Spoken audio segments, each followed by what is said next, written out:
ถ่ายแล้วไม่สะดวกไม่แสงปัญญาอาทุตังมาราชาพาสันพาบัวตุสาตนบัวเป็นเจ้าจูเด่นดินตัวร่างตาตรงนารินอุ่นจอมเชิงชื่อฉันใจแดดตื่นคุณตาตาลาเจ้าดวงร่างตั้งสองยังดินที่ถึงยังอันว่าเป็นมันใดน้อยมากอันเก่ใดสร้างอยากเป็นราศีก็ดีดูจันดูตาอันยาดูสลาลาบุญนั้นสวดแต่พอคือเจ้าทุกคำเจ้าภานาอันใดก็ทำมานับเราใดก็ดีแล้วครับลีปัตตสถาน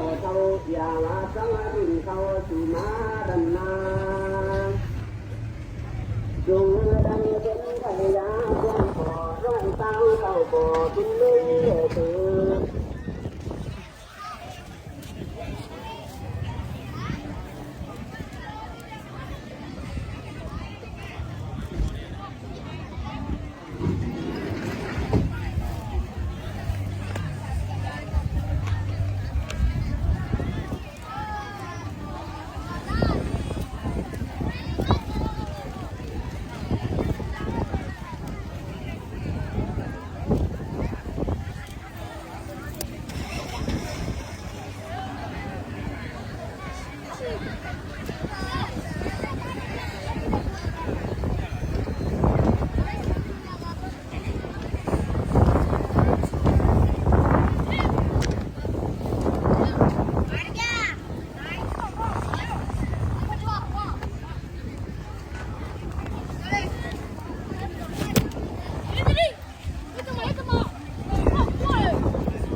đi dùng rồi, đi dùng rồi, dùng nó chơi thế nào?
ชีวิต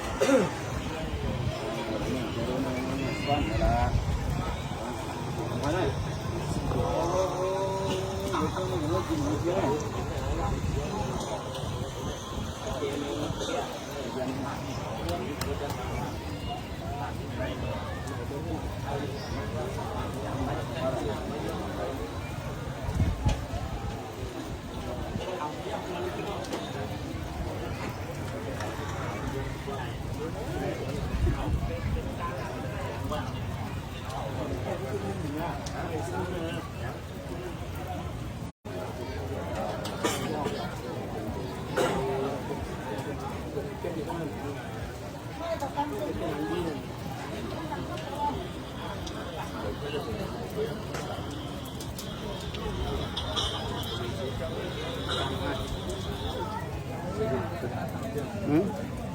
그래.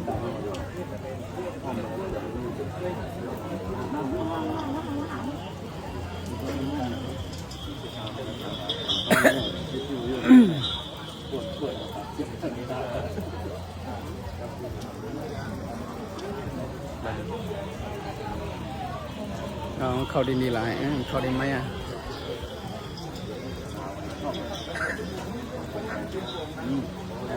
Yeah.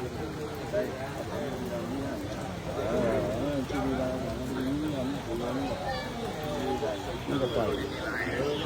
hai nữa đó thôi cho cái này ăn ra là cái gì đó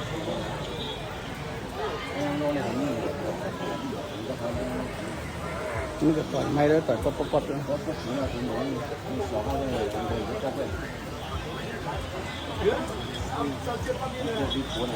mi chế bên này nay phát tên tăng nay cam này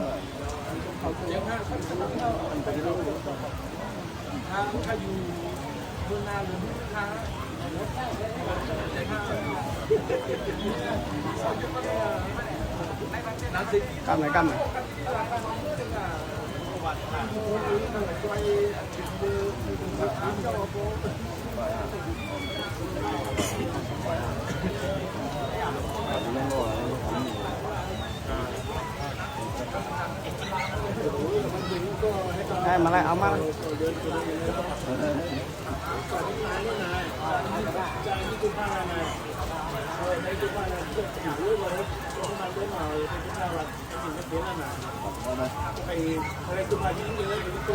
đây mà lại ông ăn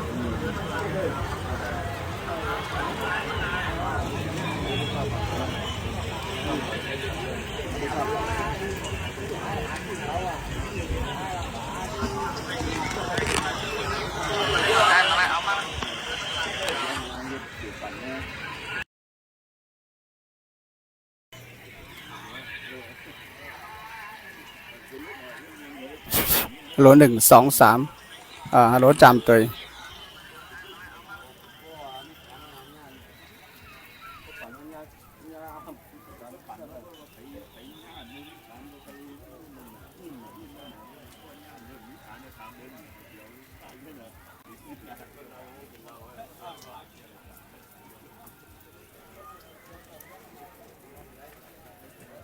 อันนี้เป็นงาน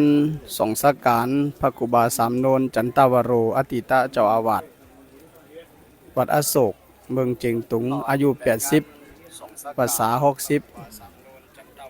เมื่อแล้วนี้ขบวนหลากเลิมของพระครูบาตันเจ้าตึกออกตั้งจากวัดอโศกมายังห้วยปูนสุสานสังฆะพระเจ้าห้วยปูนที่นี้เวลานี้เป็นเวลา1 โมงไปฝนฟ้าก็ตกทองลงมายังไปทารูปขับขอนพระครูบาตันเจ้าอันผมหยอกศรัทธาภิกขุสังฆะลูกศิษย์ลูกหากับปีกาน้องได้เหขบวนหลักเลิมพระครูบาตันเจ้ามายังป่าจงป่าจันป่ามอนดอนแก้วสุสานสังฆะป่าเจ้าห้วยปุนที่นี่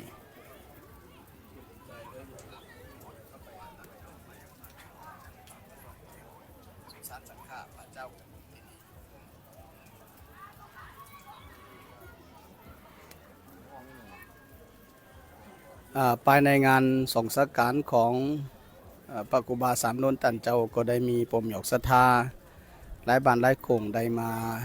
ติบตานโรงตาลขนมข้าวซอยน้ำส้มน้ำหวานนานาต่างๆกับโดยงานสงสการของพระครูบาตันเจ้าได้มีปมหยกศรัทธามาติบมาตานเครื่องติบของตานเลือสนิมกาในก็ได้มีฐานะ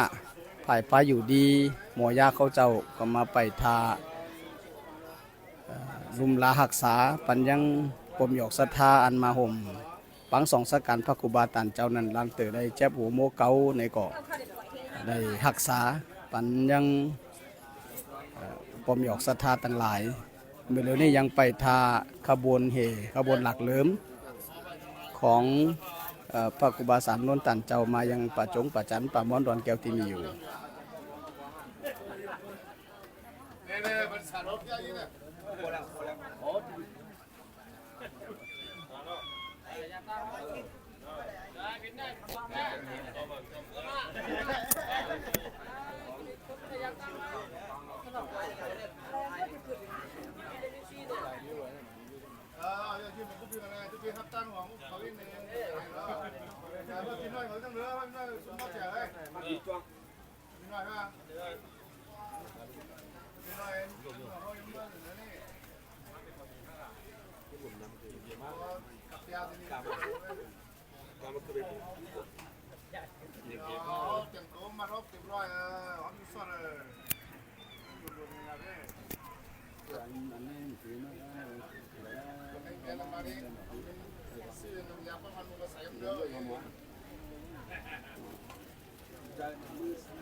เมื่อเร็วนี้ที่ไปเรียบตัวแขกปีแขกน้องกับปมหยกศรัทธาอันเปิดมาหอมที่พร้อมตาลตั้งโรงตาลกับโดยการส่องสการพระครูบาสามโนนจันตวโรตันเจ้าที่ได้ไปเรียบตัว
มึงย่างหลานรถมาล่ะ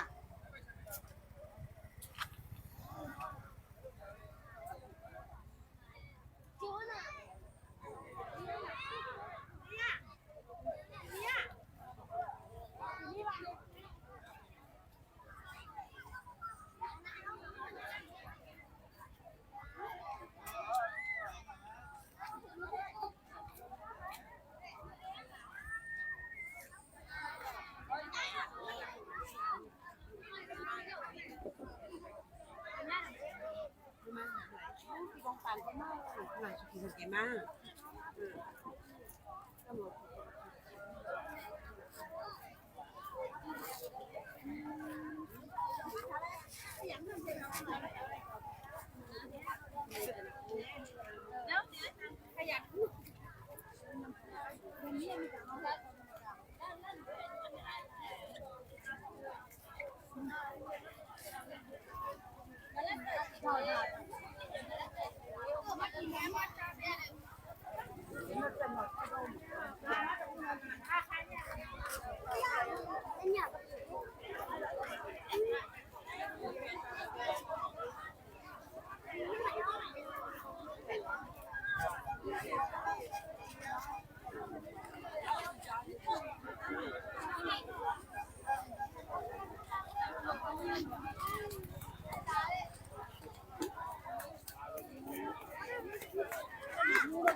มาดีนี่แอบเดือน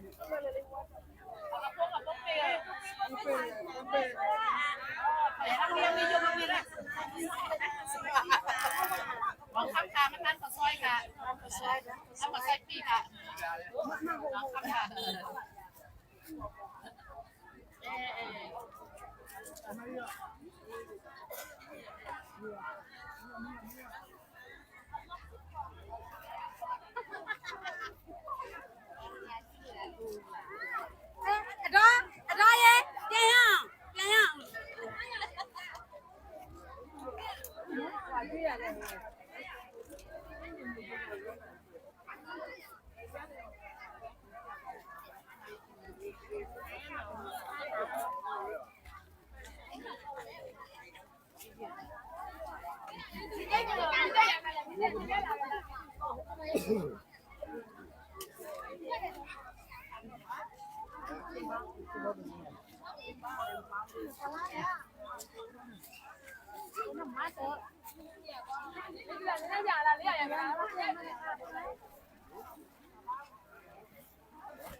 นิมนต์ดร.พระมหาลุงทิพย์ครับ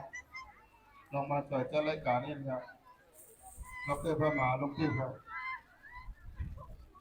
แล้วก็นิมนต์พระมหาเจ้าไผ่วัดสามัคคีทางตอนหนึ่งครับ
ครับมาเดี๋ยวนี้ก็เวลาก็หันมาพอสมควรมาแล้วหนอมเดียวทุกขับขอนตันเจ้าพระครูวาสันนนท์ตันเจ้าวโรอาทิตย์เจ้าอาวาสวัดอโศกนะนี่ก็กำลังออกมาอยู่ถึงอันดียังคำแล้วนะถึงยังคำก่อนมาแล้วเองเนาะมาเร็วพันนักเดินเฮาเองก็เลยมาถึงกำลังมาถึงกันเนาะพันนักเดินเฮาอันที่จงหัวมาจำต่างนั้นได้เข้าอยู่เส้นทางนี้ก็เลยมาถึงอะไรการทำนี้มันมีโควิดมีอยู่ไหมก็ลงกันก่อนลงมานั่งตั้งหลังเลยครับพี่น้อยเขาพันนักเดินเจ้าทุกคนต้องครับนิมนต์มานั่ง3 เดือนนั่งนั่นเนาะอันจะเป็นพระสังฆหัววัดนั้นนิมนต์ไปนั่งตั้งเหนือพุ่นค่ะอันในพระเจ้านี่เป็นที่พัฒนากรรมการเขาที่รายจัดการหนองบาโดยภาษีวราเป็นนานาต่างๆนะในหนองอันเป็นพระสังฆหัววัดนั้นนิมนต์เบอร์นั่งตั้งเหนือนั่งกันเนาะอันนี้ก็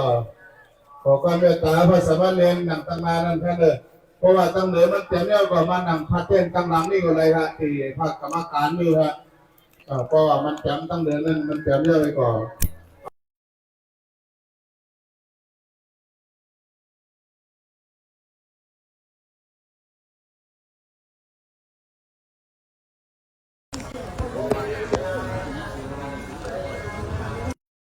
เดี๋ยวนี้ก็ก่อนขับความที่มาถึงนั้นดอกกับที่ไรนำมาจิตเสียงที่กล่อมเหล่าสัทธาเขาได้มารำพึกรำตาลนานาต่างๆในเวลาเดี๋ยวนี้ที่ประสงค์ประชันบางเมืองแก้วที่ปัจจัยไปเหวในที่นี้นั้นหน่อมังพูมังคอนก็ไล่เฮ็ดดวงตาลเฮ็ดจากก้าเฮ็ดนี่ปั่นเสมา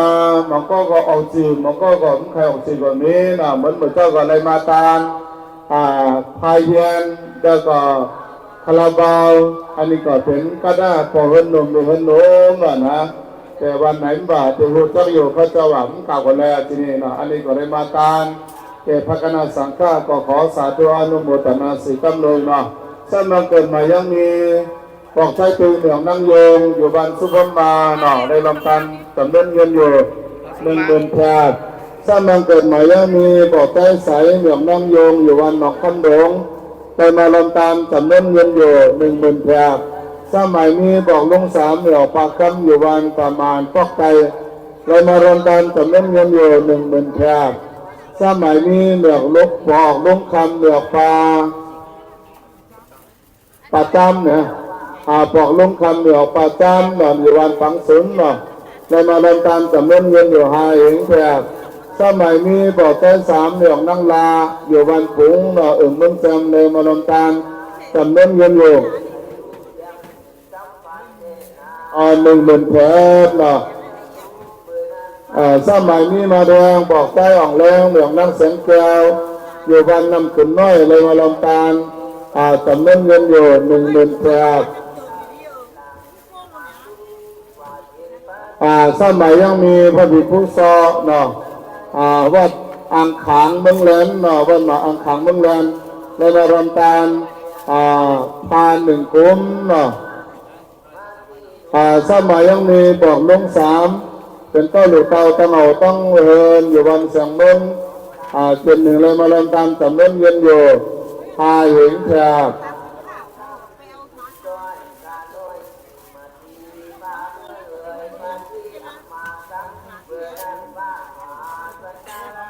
สมัยยังมีนะคณะสัตยาตั้งหลายวันเดินใหม่ดอกโบหล่อเลยมาตานข้ามุนเล่นำนอนนะเกี่ยวกับคณะสังฆาเลยสาขาปมเหนียวสัตยาของเราทุกผู้ทุกคนนั้นหล่อต่อสัตยาตั้งหลายที่ได้ชนกันมาสาธุอนุโมทนาในรถเที่ยวลมตานั้นและขอเป็นกุศลนาบุญไปก็หอมกันเตียนตมุนสัตยาเดี๋ยวก็มีจกเลยมีใจเมตตาไปดังไรก็มีสุนีเหล่าธนาประเภทเสียงบูมาลายก็ศึกษาดูสบายประโยชน์ก็ได้กับคนทลายทั้งหลายมนตั้งแต่มาอุตากาเล่าวันนี้ไปวันตามเมื่อนาสัตตาโลธรรมา ว่าทันที่อายุวันโนสุขังก็ลังผมมีศรัทธาอันจะเป็นผมมีศรัทธาในวันเนาะเป็นดุเป็นหลานนั่นนั่งท่าเต้นตั้งนาบุญเนาะเมียเขาอันปฏิกรรมการเขาไปเจอตัวเดียนพานักเรียนมาอ่านนั่นเนาะพานักเรียนมาอ่านมันนั่งตั้งนี่กันเลยฮะตั้งหลังนี่ฮะเนาะตั้งหลังพระสังฆานี่ฮะเนาะอันตั้งนั้นฝั่งตั้งนาเป็นปวดเหนียวศรัทธาเขาที่เลยนั่งเนาะปุปการเมืองหรือว่าโมปีจุ้มน้องศรัทธาหวังอาโศกอันมีคนไก่กินจำก็เบยติดจำพระครูบาเขานั่นนะครับเนาะพระสมณเณรมานั่งตรงนี้ครับนั่งพอนั่งตรงนี้มันเดือดร้อนดีกว่าเอาตังมามันนั่งตรงนี้นะเนาะ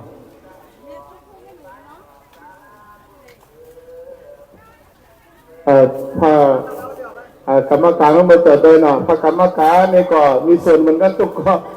เลยจำพวกเลยหัวพซัดเนาะหัวซัดวัด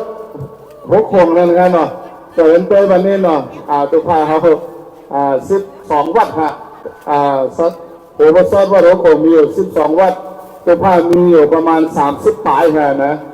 ก็เลยนิมนต์มาเป็นเสื้อฮะนิมนต์มาจ่อยมาเตยฮะเนาะจ่อยเตยพอมันหนังอะไรหนังตัวดีเขาก็หนังเป็นนั่งพอมันโก้เขาก็หนังทั้งคน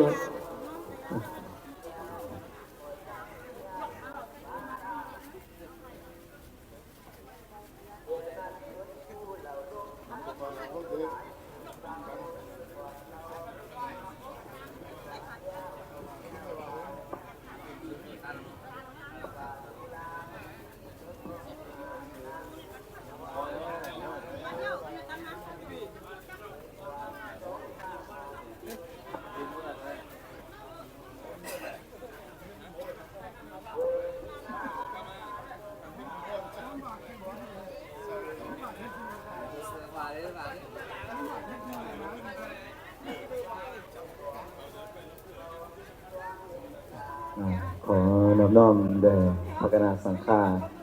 มหาสังฆาอนุสังฆาจะต้องเสียงค้าเนาะ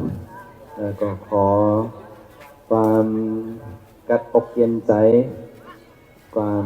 มั่งมีดีเป็นเนาะความปีติเศร้าอกเสียใจก็จงบังเกิดขึ้นเนาะแก่ปอมเหนียวซาของเขาเพ่งเนาะในวันมื้อนี้นะก็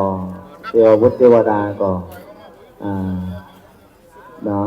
ปืนผลหางเกี่ยวหยาดน้ำลงมาจอมนึงก็ในกว่าทามาเตยทั้งนั้นก็มันก็เป็นเนาะกัดเย็นดีปอมเหนียวศรัทธาทั้งหลายเขาก็เลยเอาจองเอาสั่งให้อยู่จอมเป็นจอมตีหอมไว้เข้ามาเอาเนี่ยหากว่ามีตีหอมก็ใจจองใจสั่งขนมเป็นการจะพี่เอาลูกไปอยู่ดีเนาะเจ็บไข้ไรหนาวอันนั้นนะโรคภัยไข้เจ็บก็ดีความแก่ก็ดีความเจ็บก็ดี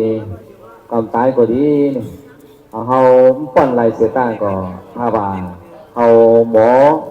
เว้นเวมันในท้องเนี่ยมันแจ้งความโรคภัยไข้เจ็บนะอันที่เขาเว้นเวไรก็เขาก็จ่ายกันรักษาตัวหรือเว้นเวไรเนี่ยไปแก่เนาะเป็นเวมไรนะไปเจ็บนี่เป็นเวไรทองอยู่แล้วไปตายนี่ก็เอาเป็นเวมไรนี่ก็อันสิ่งที่เป็นธรรมจากกับโลกกับคอนเฮาเกิดขึ้นมานี่ก็มันก็เป็นธรรมดาเนาะบ่าใจบ่ายิงบ่าสังฆาปอมีออกศรัทธาเฮาก็ที่ไรมีเหมือนกันอยู่เนาะตุกเกาะตุกคนนะฮะไปที่ไปเจ้าไปลาไปที่ไปขำไปมืดนี่ไม่เกินนะเนาะไปที่ไปมืออายุก็นี่ไปก้มจังหวะไรเนี่ยในวันมื้อนี้นี่ก็เฮาหาเจ้าคาทั้งหลายการเป็นพระคณะสังฆาในเมืองดอกเมืองเสบอกกาปอมหยอกศรัทธาปอกเมยอปอกเมียสรุปเราบังเดินของพระกุบาสามนนเนาะอติตาจาวาดวัดอาโศกอาโศการามเมืองเชียงตุงเฮาอันที่ได้จากหมู่เฮาเจ้าขาทั้งหลายไปนะนี่ก็เพื่อนดีมองใจเพื่อนดีเศร้าใจเสียกายเอานี่ก็เขาก็ไว้ใจใจว่าคนก้อนหนึ่งเกิดมานะเนี่ยเกิดแก่เจ็บตายจังป่นไปไรว่า พระพุทธเจ้าน้อมบาสังฆาเจ้าตอนจินตอนทำมีเงินมีคำกระหือก็มันเปิ้นระยะเนี่ยเขาก็เอาไว้ใจมันสันเสแลเอาไว้ตาเป็นตั้งบุญของเขาครูบาอาจารย์เขาสังฆาเขาเจ้าอะไรจากเขาเจ้าคาทั้งหลายไปเขาก็อาศัยเวลานี่นะเขาต่างนี่เสแลเนี่ยอะไรอ่อนกันนี่แหละก็แต่ที่ไรก็ทำความดีเป็นการสอนตัวสอนใจเขาเจ้าคาทั้งหลาย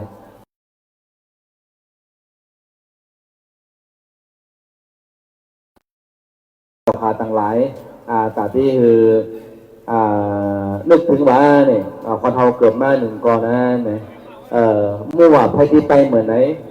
เป็นห้องว่าอาตีตังนานวาขมายะนับปฏิกังเกอนาคาตังเนี่ยก็คือหมายความว่าเมื่อนี่ยังมีตัวใจอยู่มีชีวิตอยู่เมื่อพวกนี้ที่ตายเนี่ยให้กำจังว่าอะไรนะบ่าก่อนสังขารบ่าปอมยองสถาเฮาเนาะเหมือนเขาพระพุทธเจ้าเป็นถึงไรเขานั่นไรใจวรณานุสตินะกรรมฐานเนี่ยเป็นเครื่องสอนใจว่าเหมือนนี่เขายังมีชีวิตอยู่ใครยังมีชีวิตอยู่พ่อแม่พี่น้องลูกเต้าผมเมยังมีชีวิตอยู่เมื่อพวกนี้ที่เมียที่หล่อล้ำจังหวะตรงนั้นนะมันก็นอนกลางคืนมาก็ไหล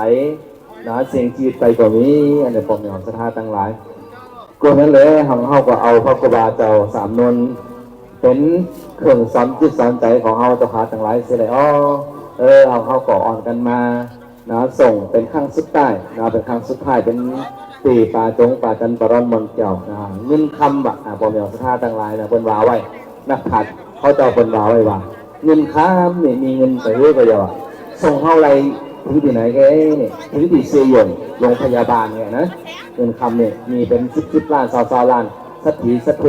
คนอยากคนผ่านซื้อก็อยากนะเป็นใครไรหนามากก็ส่งเอาถึงได้แก่เซียงอ่ะนะมีเงินคำหลายกว่าเขาเซียงดีหนึ่งมีเงินคำเกี่ยวกับเขาเซียง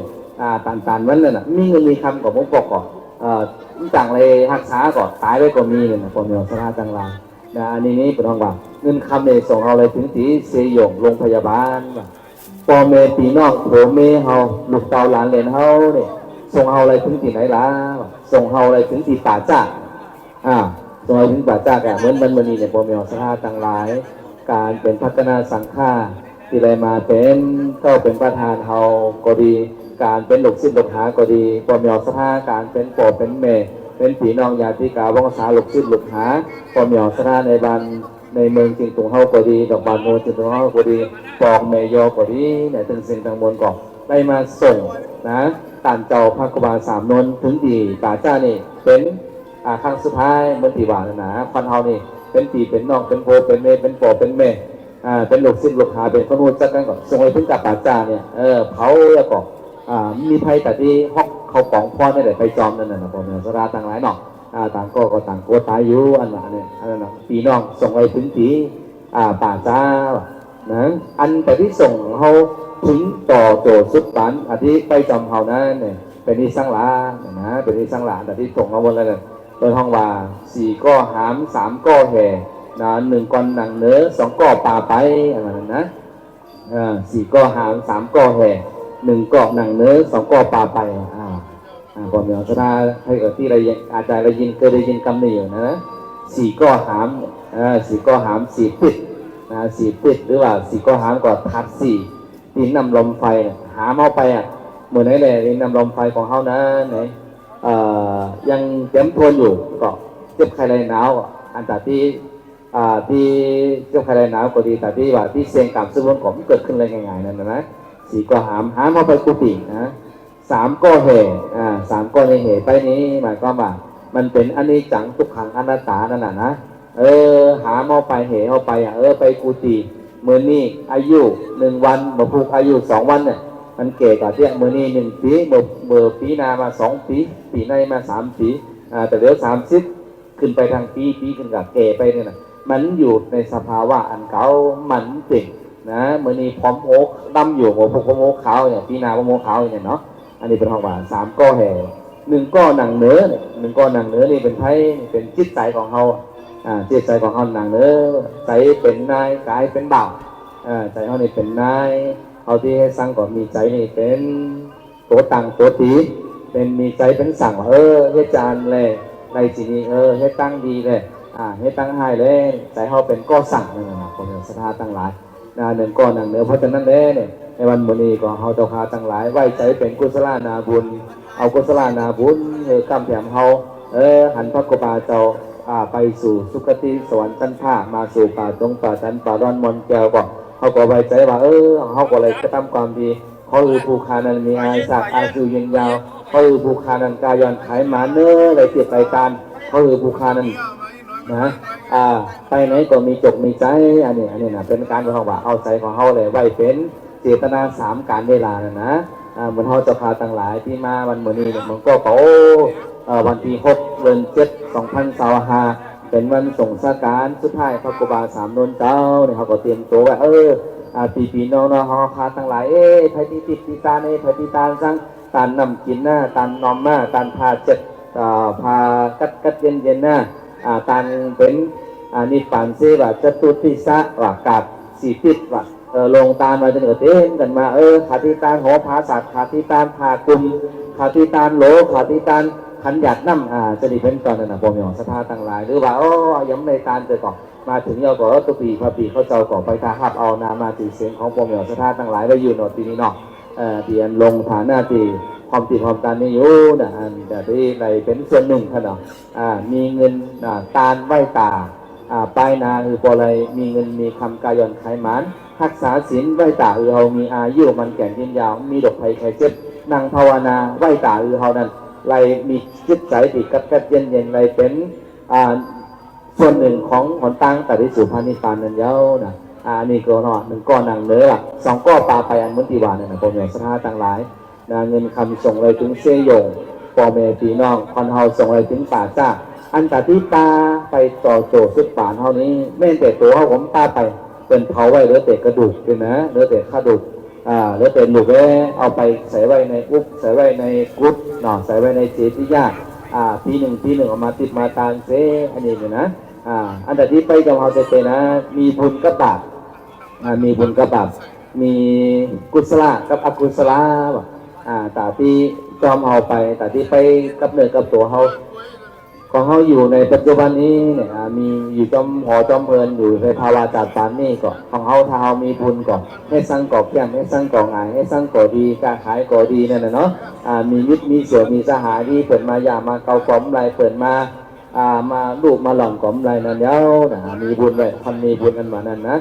เจ็บใครได้หนาวก้อมบ่มีนั่นน่ะนะแต่ถ้าเรามีบุญก่อนมันก็เจ็บใครได้หนาวร้ายนั่นน่ะนะบาปบุญนี้ที่นำตัวเข้าไปภาษาปาลีเป็นห้องว่า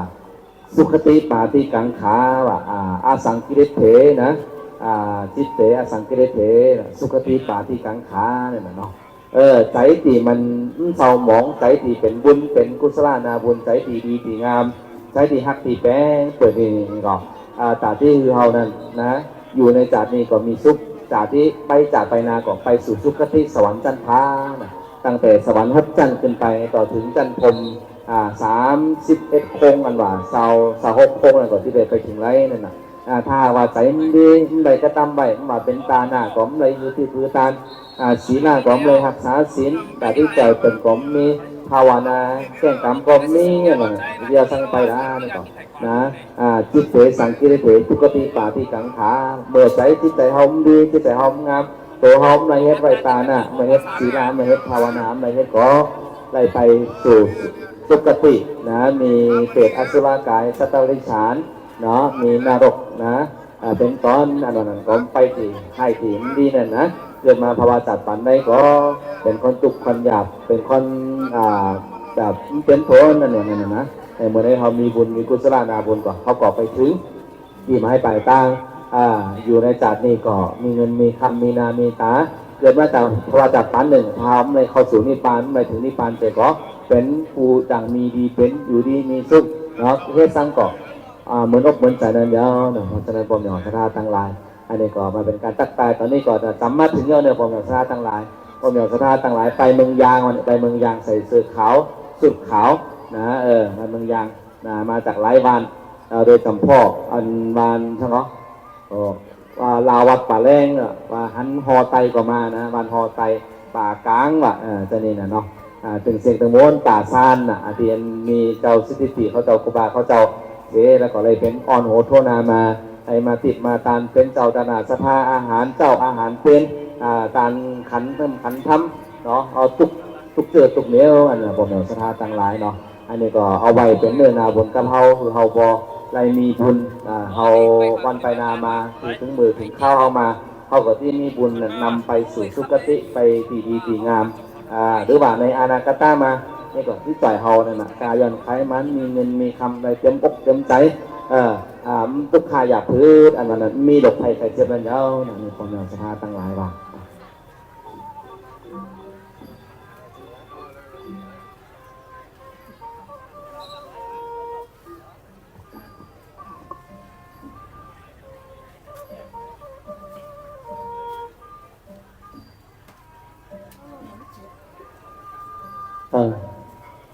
ก็ซ้ำบังเกิดหมายมีมาแท้งเนาะคนศรัทธาที่ไหลมาถึงยังประสงค์ประจันตามวันดอนแก้วปัจจัยไปเดียวที่โอยปุนของเอาที่นี่นั้นเนาะก็ได้มาถ่ายติดลมตาลในการอันติมาอธิชาบรรณกิจพระกุวาสามนนจันทวโรอธิตาเจ้าอาวาสวราศกอาเขตหนึ่งเมืองจึงตุงในวันบัดนี้ก็เป็นวันสุดท้ายที่เอาที่ไหลเผายังขับขอนจันเจ้าไปสู่สุคติมีมหาลีลาภานน้ำเนี่ยเป็นปีจังนั้นนี่ก็ซ้ำบังเกิดหมายนี้เมียกอีนางหน่ออยู่วันโหนาก็เลยมารอมตามจำนวนเงินอยู่10,000 แพรสมัยนี้เมียกนางโบพัดดูยิงจีวานางพองพิษ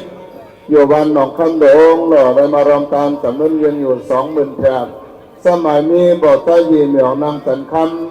อยู่วันเชียงเล็กเลยมารอมตามจำนวนเงินอยู่16,000 เหรียญแพร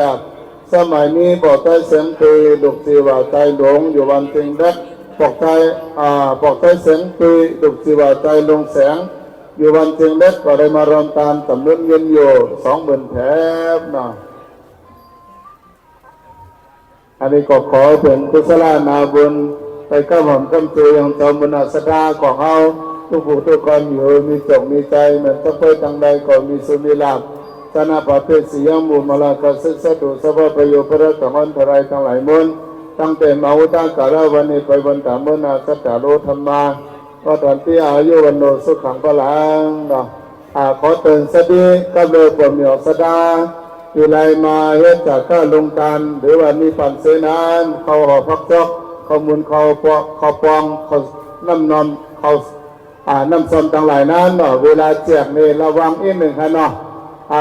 คอนหัตยาตานี่มันหลายเนี่ยโขเวียนขี่ข้อนมีออกโผล่เขาแก่นะคำใดนี่พอเอามานี่โกเวียนโกเลยรู้เลยต่อไปโกเลยจะได้ไหมเนาะอันนี้ก็เคยหันตัวอย่างมาหลายที่เลยสังบุญมาลานาภาตินี่นั่นหันมาหลายจุดหลายปังหลายต่อเนี้ยนะเนาะอันนี้เขาที่เจ็บที่ก็โดคือเป็นแถวโดคือเป็นสายโดอย่างดีๆเนาะผมเดี๋ยวสตาอันนี้ความปรารถนาดีเตียนผมเดี๋ยวสตาเขาแจกลงตานั้นนะโกคนแจกมันเลยเจ็บไปจริงไงค่ะนะก็บอกจะนั่นเลยวันนี้เป็นวันพุธค่ะเนาะพอวันพุธมีคนหลายอย่างหนึ่งค่ะคนหัตถยาตาหลายอย่างหนึ่งค่ะนะมันเหมือนกับวันพุธวันนี้เนี่ยผมในดอนเมื่อจองก็เลยมาฮับตานมาฮับเอากุศลนาบุญเป็นพักกุวาของเขานั่นน่ะเนาะอันนี้ก็ขอบอกเป็นสติผมอย่างสดาของเขา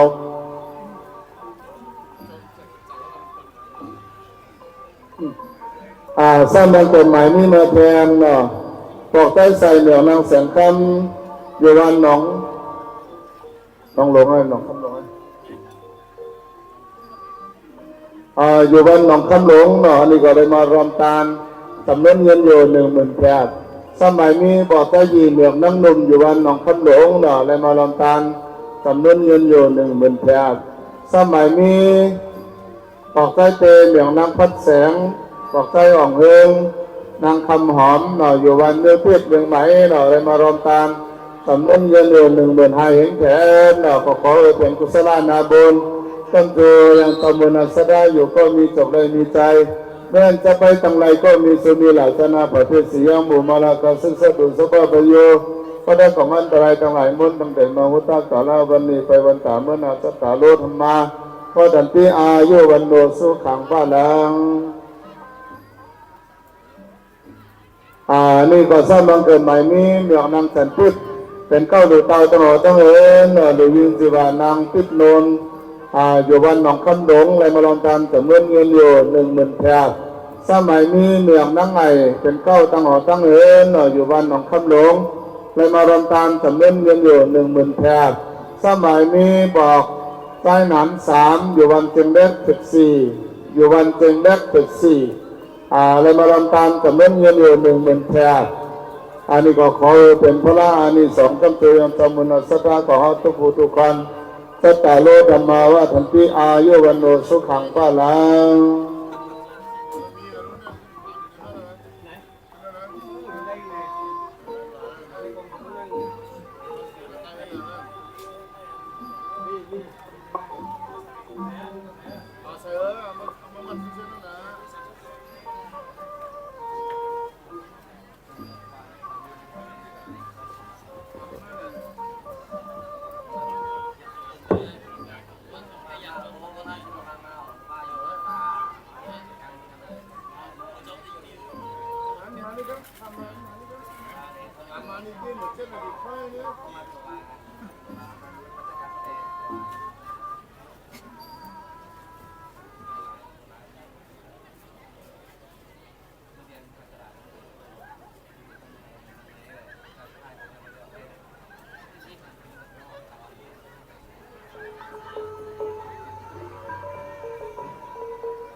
ถ้ากลับมาเพราะว่าลูกขับขอนมาถึงแล้วเนี่ยเขาที่ไร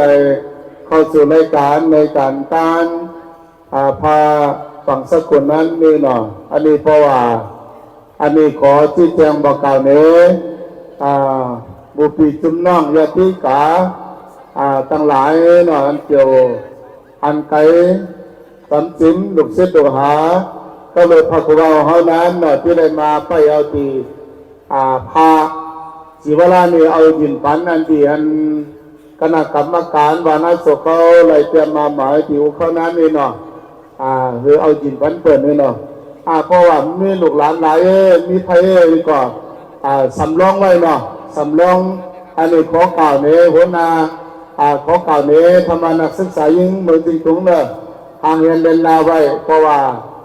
ญาติพี่น้องผลตั้นมาก็เขาก็จัดการเปลี่ยนอะไรเนาะอันนี้เป็นแผ่น2ค่ะแผ่น2อันนี้กล่าวนี้ไว้ค่ะเพราะว่ามีพ่อมีก้อ2 ก้อมันก็เป็นพออะไรค่ะเนาะเอาโดประมาณบอก10 ก้อกันนี่จะนี่ค่ะอันนี้กล่าวนี้นักศึกษาเอาไว้เนาะเพราะว่าทุกปีเขาห้องว่านักศึกษาตัวเต้นมาต่อยเหตุการณ์นี้ลุกมาคำเดียวนะอันนี้ก็กล่าวนี้ไว้นะคำที่ว่ากล่าวนี้ไว้นี่กังวลกังว่าเดี๋ยวใส่เดี๋ยวขวาไปหากันนักศึกษาก็เอาอันแข็งแรงมาให้หนึ่งก็อันลูกโอยนางโอยอันก็เป็นสาวเท่านั้นเมาค่ะสาวคืนในนั่นนะอันสาวคืนในนั่นเมาค่ะเอาอันลูกไงมาไงเด่นไว้ยังไงบอกอายุ40-50นั่นกันเนาะบอกเด่นเหมือนพันนี่กันนี่ใครว่าไว้นะอันนี้เก่าเนี่ยนักศึกษาเอาไว้เนาะอันนี้เป็นแผนสำรองค่ะผมมีแผนสำรองในเหตุการณ์เนี่ยต้องแผนสำรองเหตุแผน1 แผน2 แผน3บ่เนี่ยดูวางแผนไว้หลายเชื่อหลายเนื้อค่ะก็นี่ค่ะ3 ผ่าน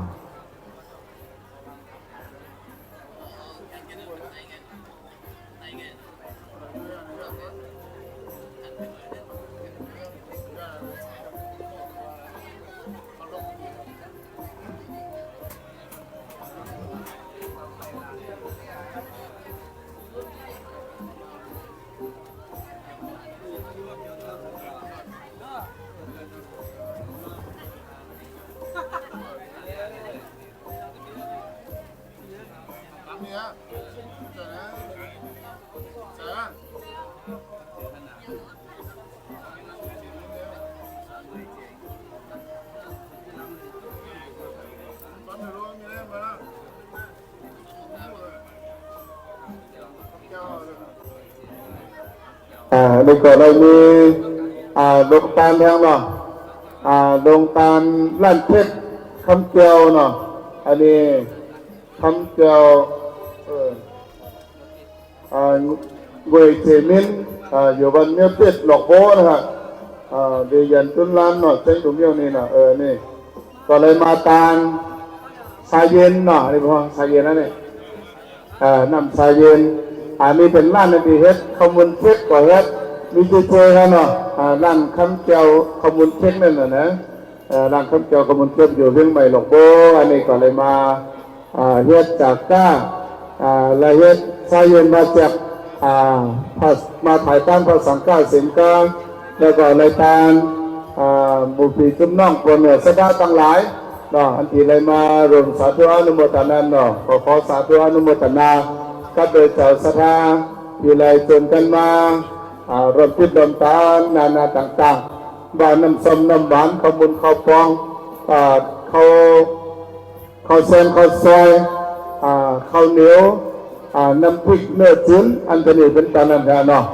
นี่ขอสาธุอนุโมทนาขอคนเหนือสดาเขาใกล้ย้อนไขมันก็จันยังขึ้นบางบนตุนเต้าได้ยินในตาในถับตานาศีลภาวนาไปเป็นตาเมื่อนาเหมือนกันทุกผู้ทุกคนทุกเจ้าสถาสีคำโดยนะ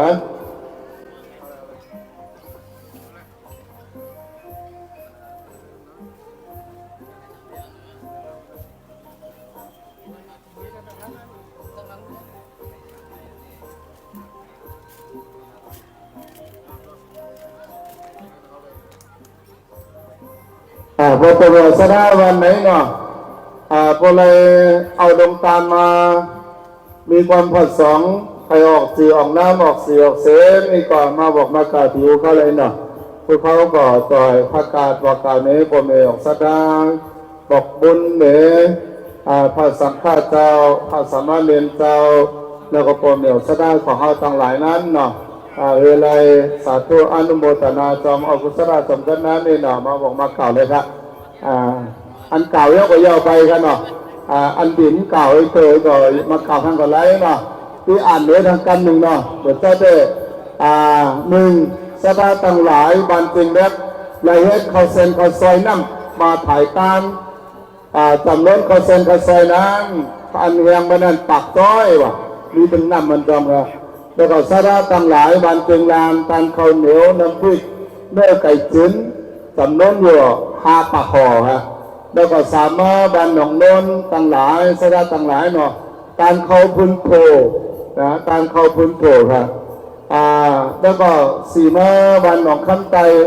การเข้าซอยปี30 จ้อยครับแล้วหามาก็น่าไม่เห็นนมบันกัดทายการเข้ามุน3 เปิดเนาะแล้วก็ห้องมาสดาต่างหลายบันซุบมาการเข้าพื้นครับตอนเขาพื้นโผเขาพื้นขาวครับแล้วก็เจ้ามาก็น่าเดินนมเดินนมบันหนองคำไตบันดึงไหมเนาะนี่ก็ตังเขามุนกาแฟเย็นนะกาแฟเย็นก็ผีอ่ะก็ห้องเลยเอามั่วคุณว่ามาเลยนี่เนาะแล้วก็เปิดมาสตาตั้งหลายวันดอกโบเนาะในตังเขามุนน้ำนอนแล้วก็เกามาสตาตั้งหลายวันหนองผาเขต4วันหนองผาจ้างเพิกเลยนะเนาะรายการเขามุนน้ำซ้อมเขาซอยโคจะนี่อันที่เปิดมาจากก้าเนาะอันที่มาปองซีอันที่เมื่อเจ้าอันที่ไปมาตานพาเย็นเป็นคาราบาวอันนี้นั่นนี่ก็มีทั้งหลายเจ้าโยกก็ถึงพระสงฆ์ออกจีแล้วก็สมัยนี้ทั้งลั่นคำเกลียวเนาะพิษข้อมูลนั้นเนาะงวยเจมินเนี่ยอันนี้จะไม่เป็นพิมานเขาเนาะงวยเจมินเนี่ยอันนี้ก็เลยมาตามสายเย็นน้ำล่าเย็นแบบนี้ว่าจีกันมาเนี่ยสายเย็นสายยันอันนี้ก็เลยมาตามเนาะนี่เลยมาจากก้าก่อนไหลก็ไหลสะดาเพราะว่าสถาบันไหนมาตกไขว่มาตกลื่น มัมถึงเตือนนะเนี่ยกำลังมาถึงไอ้ก่อนส่งตัวเต้นมาบอกมากล่าวกันเลยครับเนาะวันนี้ครับเขามาตามกันมาจากก็อันนี้อันนากันซ้ำต่ออะไรครับอันนี้ก็บอกกล่าวในบทสดาของเขาเลยเข้าใจไว้เนาะในรายการนั้นที่เขาที่ไรการที่ป่าสงป่าจันป่ามณฑลแก้วป่าเจ้าป่าเยทีนี้นั้นนะเพราะว่าขับขอนมาถึงเย้ารายการของเขาอีกก็ที่มีอยู่ประมาณ10 รายการค่ะนะ10 รายการเนี่ยถึง1 รายการเนี่ยโต้หึงกับรายการข้อที่2นี่หึงเลือเปลี่ยนค่ะถึงเปิดถือแล้วในบางพาปังมหาสักขุนนั่นค่ะบางการพาปังสักขุนนั่นค่ะตั้งเซิงมันที่มีอยู่จำนวนประมาณ2 ปากจุ่มค่ะนะประมาณ2 ปากจุ่มค่ะตาที่ตานเกิดพระสังฆาเจ้าตามเกิดพระนักเลงเจ้านั่นนะเนาะเอาพระสังฆาหัววัดเดียวกันก่อยตามพระสมณเณรเจ้านั่นนะก็เป็นที่นี้เลยตั้งเซิงนี่ไรนี่มอนหัววัดนี่มีอยู่ประมาณปาก70 ตันนี่ครับปาก70 ตันแล้วก็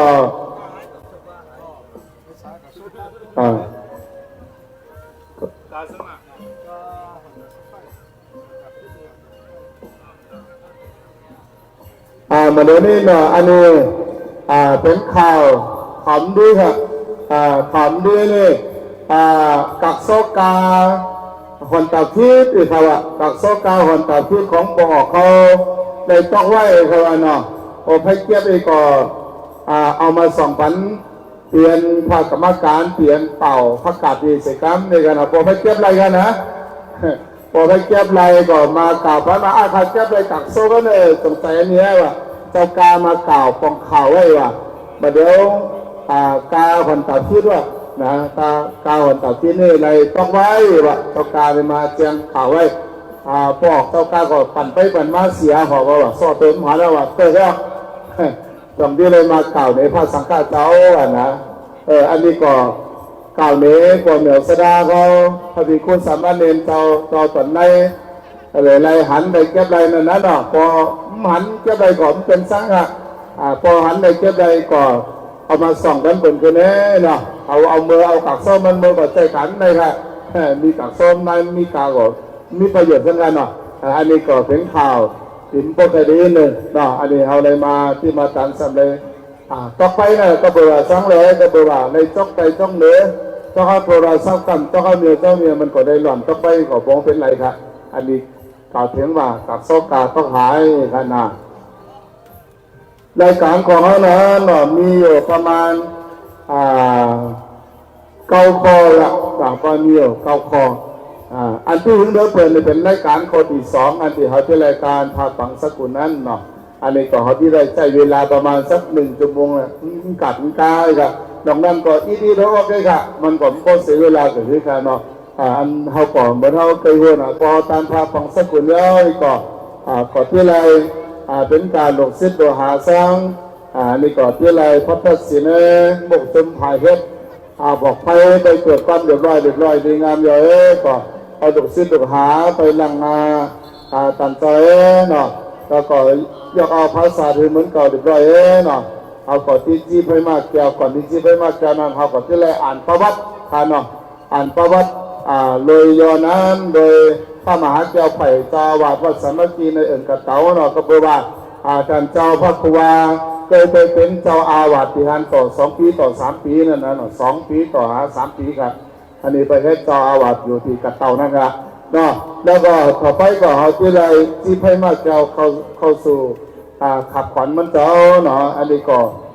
ขอบคุณยินดีก็เลยพระคณะสังฆาเลยผมแสดงนี้กันนี้ค่ะกล่าวรายการก่อนเพราะว่าถึงกันเหมือนเก่าเหมือนกู้ปอกได้ไหมอันที่ถึงได้เปิดเป็นรายการข้อที่2เนาะเอาที่ไรบางพาฝังสกุลนั่นครับที่ใช้เวลาหลายเดือนเปิดหวังว่ามาเหลือนี่ก็ขับขอนก็จำที่มาถึงแล้วนะผมเนี่ยแสดงของเขาตอนอยู่จำกันตั้งนั่นก็อยู่ปันเสกัมค่ะเนาะอยู่ปันตั้งรถตั้งกาคือเขาออกมาไงคือเขาเลยมาถึงที่นี้นะปอกแสดงเขาเนอะปอกแสดงเขาใส่เป็นกาเฮควันเฮโลอันเวลาเขาปืนเขาตอกหลอกไม่นั่นเขาจนเป็นมาหินหมักซอมแซมหินเงินหินมันเขาพื้นพันหายเจ้านั่นกันเนาะ โกเจ้าหน้าที่เขาโกบอกแสดงเขาเห็นกันอย่างนั้นเนาะเอาที่ไรให้กังไว้เหมือนผู้ปองนะเนาะคือเราเอาขับขอนั่นขึ้นต่างเนื้อเนาะภาษาดีนั่นคือมันก็เรียบร้อยดีงามจะนี่ค่ะอันนี้ก็ขอเจ้าสาวบอกกล่าวนี้ปอกแสดงให้เนาะเดี๋ยวก็ปอกเจ้าหลวงก็มาถึงทีนี้แล้วตัวเต้นหัวหน้ามันมาไปไว้ทีนี้ค่ะเนาะ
หนึ่งนั้นเนี่ยนะเขาก็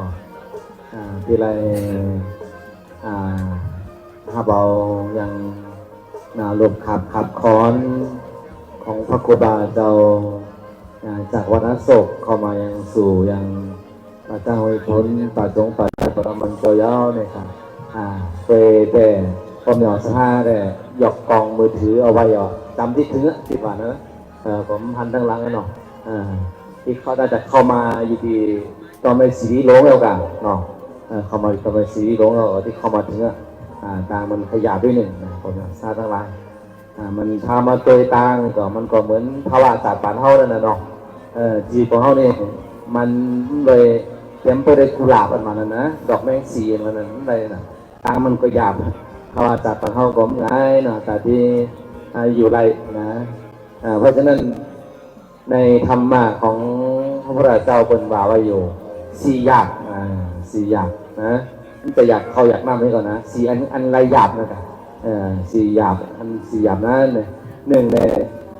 มนุษย์สัพพติลาโภแบบการเกิดมาเป็นข้อหนึ่งไม่มาง่ายแบบไม่มาง่ายที่ไรมาถือเลยเนี่ยเป็นอุปมาไว้ว่าเหมือนมันมีบักย่างกาหงย่างน่ะอยู่ในน้ำปังหลายมหาสมุทรเต่านั่นนะเต่าตาบอดอยู่ในน้ำนั่นท่านโผล่ขึ้นมานั่นตักปีได้หนึ่งปอกนะคือมันปอกเขาอันเตียนบักย่างกาที่ใส่ในน้ำปังหลายนั่นน่ะมันก็ง่ายนั่นนะอันนี้คือการเกิดข้อนี้ง่ายเกิดมายาวนะทำที่ใจชีวิตจื้อแทงที่เป็นจื้อทางที่หำที่เห็นที่สร้างหอนาต่อหอเดินแต่ที่มีเงินมีคำอยู่แต่ที่มีหอมีเงินอันแค่มันแบบมีวิจารณ์สุขมีแฟมิลี่ที่งามแล้วก็อยู่ก็กัดเย็นอันนี้ก็ง่ายนะวันท้องหวานหนึ่งก็คือเกิดมาเป็นข้อในหยาบสองมาเนี่ยมัจจานังบนลืมเราเนี่ยใช่ปะปาลีก็ลืมร้านปาลีไปลืมเสียงว่านะก็คือการใช้ชีวิตของคนที่เกิดมานั้นมันหยาบอันมันดิวอันมันบาปเหมือนเจ้านั่นน่ะมันหยาบจื้อร้าเนี่ยเกิดมาเหมือนน้อยๆเหมือนก็เกิดมา เกิดมาหลาย5 ปีที่ได้เข้าโรงเรียนเอาละโรงเรียนอันนี้เป็นคนปีน้องไตก็ต้องเรียนภาษาตัวเก่าอย่างเดียวก็ภาษามาก็เลยเรียนภาษาอังกฤษก็เลยเรียนภาษาเขตก็ต้องพูดให้คนเรียนภาษาหลายมันนะการทำการเรียนก่อนตอนนี้ก็เนาะมาถึงที่อารามค่ะอารามแล้วก็อันตรงค่ะเนาะแล้วก็จองคัดเงินคัดคำจองเขาจองคำก่อนมาถึงยังที่ประตูแต่ที่เขาในยาวตะปอบเหาศรัทธาต่างหลายจนกันตัวจนกันสาธุอนุโมทนาเอาเนี่ยหลบขับค้อนของพระกุบาเจ้าก่อนจำมาถึงยาวนะอันนี้ก่อนเป็นมวลตาเฮามันก็กล่อมยำหันมันก็กล่อมยำตัวก่อนตัวสาธุอนุโมทนาเอาเป็นเครื่องสอนใจเฮาว่าเนี่ยแต่ที่ไปเมืองพาสวรรค์จันทราอะไรก่อนตัวอะไรมีกุศลนาบุญหรือมีบุญนั่นนะแต่ที่นำตัวสภาต่างหลายไปมันหมดแล้วก็มาถึงยอดเนาะปนเนาะสถาต่างหลายอันที่อยู่ตามก็ตัวไว้เนอะแล้วก็เวตังปานนิดนึงเนาะเวตังปานนิดนึงเข้ามามันอยากก่อนเข้าแต่ที่คืออันลูกขับคอนของต่างเจ้านั้นเลยมาสู่ยังปีนี้ยังระยะในก่อนที่เราหยอกขึ้นไว้จัดเป็นเด็กไว้แต่ที่เข้าสู่รายการในการอันที่มาชาปนกิจเนาะเป็นปลอกสุดท้ายนะหลวงปู่ศาสนาหลายขันนั้นโมในหน่อยใส่ไพ่นั่นโมในใส่ไพ่นั่นพามาโดยก็มันก็เป็นเครื่องสอนใจเฮาว่าโอ้เนี่ยจากปานคนเฮาเนี่ยมันง่ายนะมันง่ายมีตึงหอนตึงเย็นอยู่ทั้งในโมนั่นมันสัมแกว่งไปแกว่งมานั่นนะเหมือนคนเฮาขึ้นลองมีไรมีเสียมีดูมีซุ่มนั่นนะมึงมันก่อเปี่ยวมึงมันก่อตุกมึงมันนำโดยพระคณะสังฆาอันติมานี่ก็คือพระกุบา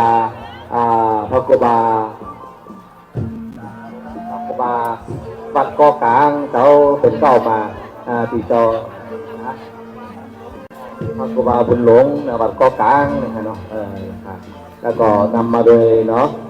เป็นอันบุกผักของการเจ้าพระกุบาเจ้าเสียงเขาเลยรู้เลยหันกันเนี่ยพระกุบาเจ้าก็มีอายุตั้ง81 ปีนะ81 ปี80 ปีเนาะเต่ากับพระพุทธเจ้าของเขาบ่มีศรัทธาต่างหลายบ่มีศรัทธาที่เข้ามายาวเนี่ยที่แห่มายาวในก่อนเข้ามาถึงที่นี้ก็ขอนิมนต์ขอเชิญเนาะเอาที่อยู่ที่เสาเลยค่ะเนาะเอาที่นั่งนะครับอันนี้ก็กำลังมาถึงยาวเนี่ยบ่มีศรัทธาต่างหลายไม่ง่ายนะอันนี้ก็เป็นอีกเป็นเชิงเป็นวัฒนธรรมประเพณีของเฮาเจ้าค้าต่างหลายเนี่ยเฮามีครูบาอาจารย์เขาที่เป็นสังฆาพระภิกษุสามเณรเจ้าเนี่ยบอกของเขาบอกอะไรเฮ็ดตามเถิงอันเป็นแบบแผนบ้งต่อเตาโบราณของเขาสืบมาเป็นต่ำปีเป็นเหมือนเป็นเฮงปีนั้นแล้วเนี่ยมือมันลามันเปียกนะเหมือนที่นกโขงเขาพอดีนกการเขาพอดีนะไฟฟ้าพระครูบาเจ้าบุญหลงเนาะประธานในนำเอาลมขับแล้วก็ตัดเจ้าเลยมาเป็นผู้ตีอะไรมาเฮ็ดมาออนโหโทนานเป็นเกี่ยวกับภาษาผงภาษานกอัศวินนะอันนี้ก็ที่ว่าพระครูบาเจ้าเนี่ยก็เป็นผู้มีความชำนาญมีความชำนาญมีความล่องแหลมในทางนี้นี่ก็เขาก็เลยใช้ขอพระครูบาเจ้าด้วยเลยแล้วก็เลยพระครูบาเจ้าพ้อมเลยเนาะเป็นทีมงานเลยครับพอภาษามาที่เจ้าที่ฝันนั่นแล้ว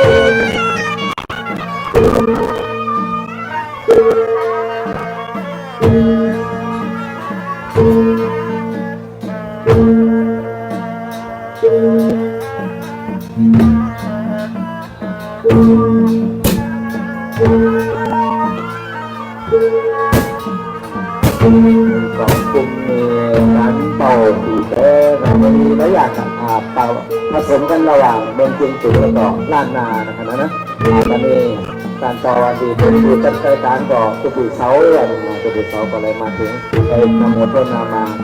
จะพาทั้งหลายคณะกรรมการเขาอันดูปีรายจู่เจ้าสภารายจู่แต่ที่สภาบางสกุลก็ดีเนาะจู่พระคณะสังฆาก็ดีเนี่ยนี่จะมาจุดมามองนั้นดูมีสกัมค้าเนาะมีพระครูบาเจ้าป่าซานเนาะป่าซานนะ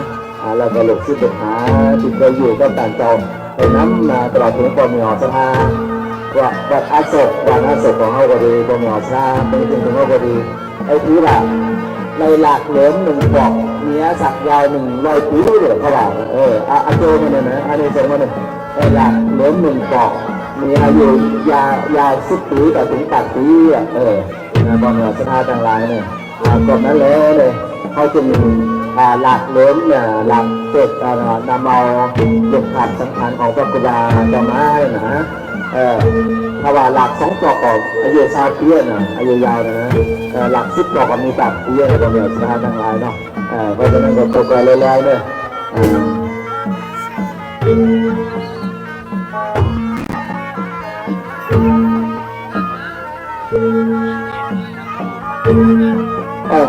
เอาเลยมันไปแล้วก็มาเสมอ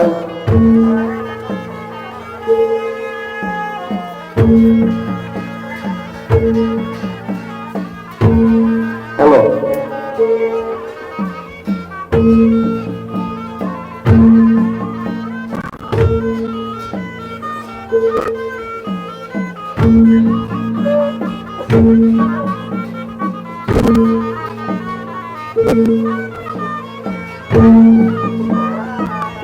เมื่อจะพาเขาตัวสายไฟเนี่ยตัวสายไฟอย่าทุกคนสายไฟตัวคนใส่สายไฟอยู่บอกไฟพื้นบอกแต่ออกเมื่อตลอดเนี่ยอย่าทุกคนทำไมอย่าทุกคนใส่สายไฟ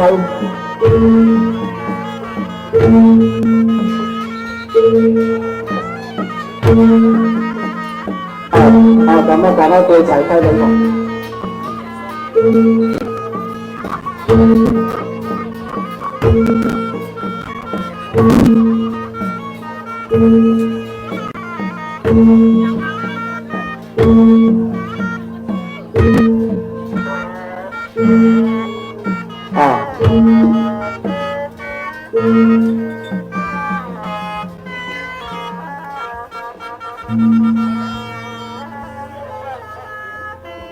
หยอกเสื้อผ้าก็เป็นกันหลักเหรียญทั้งกำหนึ่งเลยทั้งที่ร้อยเลย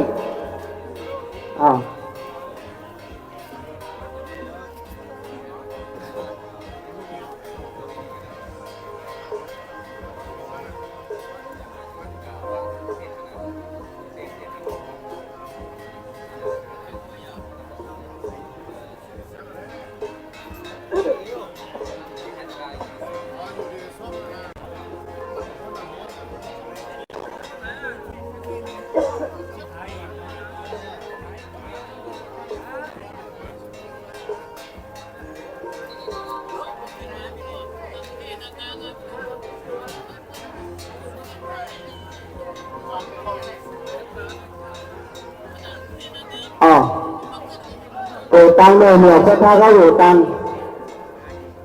เวทันตังเนาะ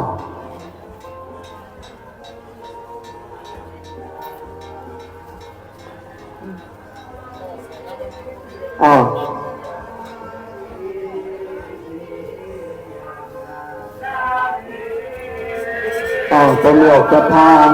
เนื้อรูปขัดขวางของพระกุฎา3 โนนจันตวโรอจิตาเจ้าวาดมาอัศจแต่มาหอดมาถึงยังป่าสงป่าจันป่ามอนเดินเจ้าเป็นผู้เรียบร้อยโบราณบนแล้วหมอเจ้าคาทั้งหลาย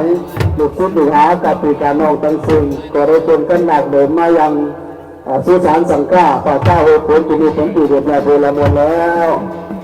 กรรมการก็ด้วยจัดการดุจขัดขวางของพระกุฎาจารย์เจ้าคุณสุเนของพรเป็นอันดับที่ต่อ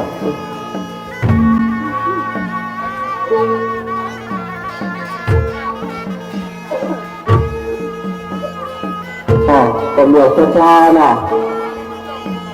เขาว่าโดยนั้นบอกไฟอย่าที่คลองสายไฟอย่าที่หลักสายไฟอย่าที่ค่ายสายไฟเนี่ยตำรวจสภาเขาเนี่ยกรรมการให้แต่ตัวกันของเนาะตัว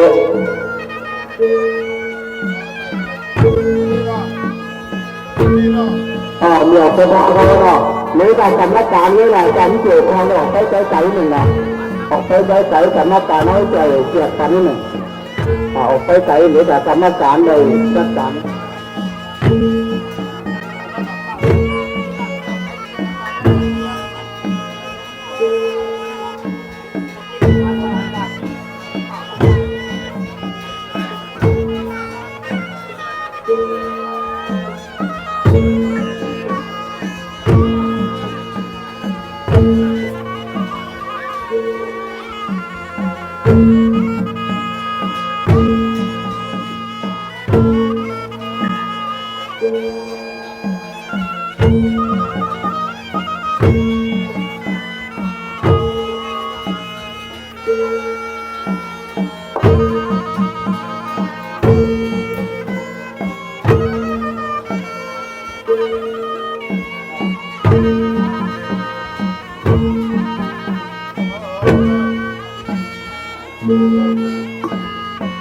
ไม่กั้นนะ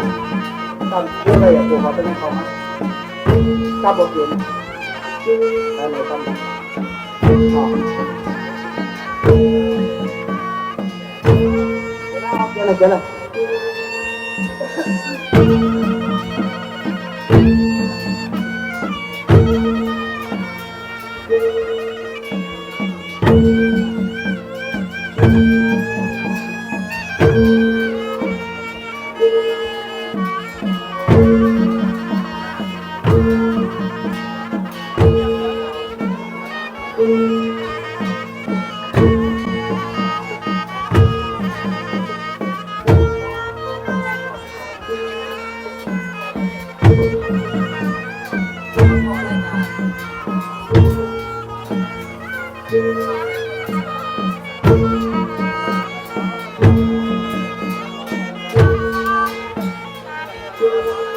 จังหวะตัวนึง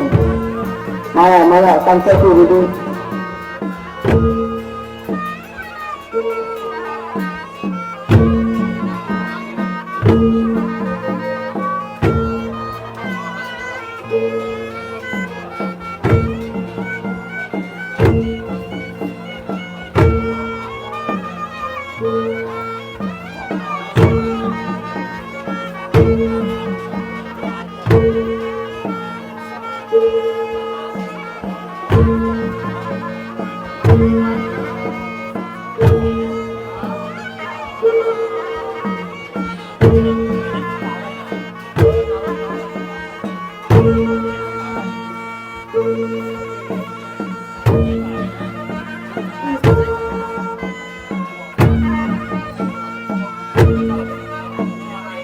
ตำรวจสภาโดยมีคณะกรรมการได้ยกเอารูปขับขอนของพระครูบาสามเนือนสันตาวโรขึ้นต่างเนื้อของฟอนเนื้อหลังนกฮัสดีนีแต่ผู้ใดจะทำพิธีต่อการผ่าฝังเส้นขุนได้ที่ตรวจไฟมาแก้วนำเอาจิตวิญญาณของพระครูบาสามเจ้าขึ้นสู่สวรรค์ชั้นฟ้ามาเนรปานเป็นลำดับต่อไปเป็นหยกศรัทธาทั้งหลายนอกมาเดือรูปกับขอนพระพุทธสามเจ้าต่อขึ้นต่างเนื้อนังนกฮัสดีดีเป็นที่เดียวกันแล้วนอกเป็นกันสาธุแต่กันเสกันเลยสาธุสาธุสาธุ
อั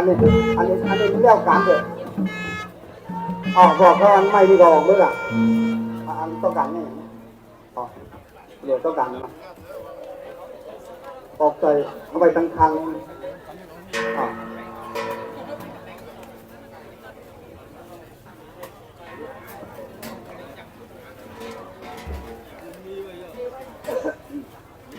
เอากาต่างรูปขับขอนเนาะเอาออกไปกันเนาะกาต่างขอนกาต่างขอนลงไว้ตั้งใจถึงพระครูบากรรมการเสดงเอามาเลยถึงพระครูบารูปพระครูบาที่เนื้อก้านนั่นออกมาตำตั้งใจอ๋อครับอ๋อครับ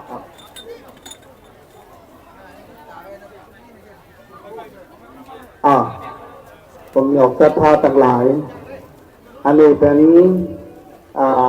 นกกาลวิกนกหังสาหรือกรรมในธรรมว่านกกาลปิดผมอยากศรัทธาเป็นตัวเดียวกัน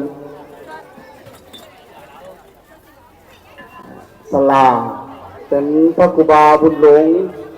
วัดโกกลางเมืองเชียงใหม่ได้เมตตามาสร้างเนปมยอกศรัทธาปกนาสังฆาเจ้าในเมืองเชียงตุงเฮาก็หลายปอกหลายหนวันนี้พระครูบาต่างเจ้าก็ยังได้เมตตา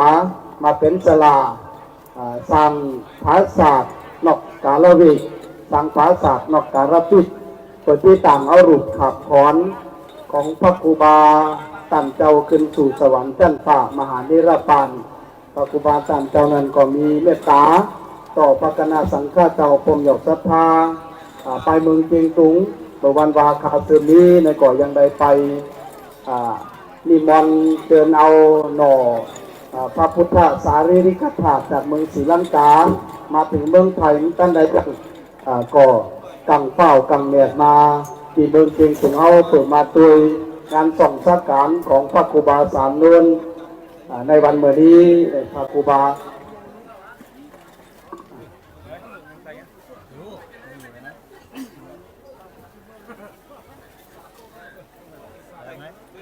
เวลานี้กรรมการก็ได้ย่าโปนลงมากันว่าฐานะที่กองกรเรียบร้อยดีงามแล้วก็ที่ได้เข้ารายการการพามหาฝังสกุลและรายการในหนึ่งสืบต่อไปผมอยากศรัทธาทั้งหลายได้มาหอดมาถึงมาจมส่องจิตวิญญาณพระครูบาสามนวลจันตวโรต่างเจ้าถึงทั้งป่าโจงป่าจันป่ามอนดอนเกียวฐานนี้ฐานาตีนี่เป็นที่เรียบร้อยดีงามแล้วเนาะเชิญผมอยากศรัทธาทั้งหลายเอาที่อยู่ตั้นเสาของไฟของมันฐานาที่ใดที่เป็นที่นั่งฐานะที่ใดเป็นที่อยู่ในที่เฮาที่ใดไว้ใดสาที่เฮาที่ใดหูใดหันดีกว่าเชิญผมหยกศรัทธาเลิกฐานะที่นั่งตามอัธยาศัยของไปของมันเสียเลยไปชารวมสาธุอนุโมทนาส่งจิตวิญญาณพระครูบาต่างเจ้าขึ้นอยู่ชั้นฟ้ามหานิรปานตามหลังรายการที่พระคณะสังฆเจ้าที่ได้จะรายการสืบต่อไปหน้าขอประกาศถึงผมหยกศรัทธาทั้งหลายจะอยู่จำบอกพื้นบอกไปหน่อขอเวปันนิดนึงหน่อแทงตีหนึ่งมาก่อนไหนยุบกับไฟก่อนไหนดูดซิลิกอยู่จำบอกพื้นบอกไฟน้ำหน่อขอไว้สติหลังเตือเฮาหลงลืมไปเฮาได้จี้ได้จุดก็ดีเฮาได้ป่ายได้ปัดก็ดีโกเป็นพื้นเป็นไฟขึ้นมาโกได้เป็นการย่าพิธีในการส่องสักการของพระครูบาต่างเจ้า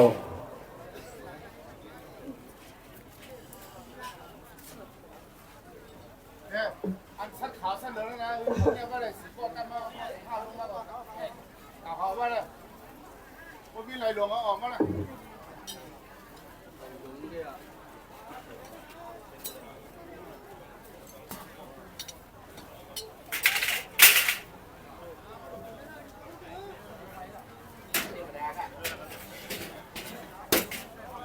เอาดอกไม้สีเหลืองนั่นใหญ่แต่ตั้งหลังหางนกกาลาเบกกันหนึ่งใหญ่นี่เลยว่าใหญ่หนึ่ง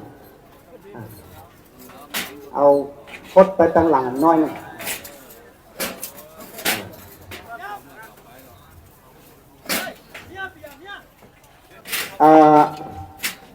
สลาบอกไฟสลาบอกไฟก็ได้สลาบอกไฟ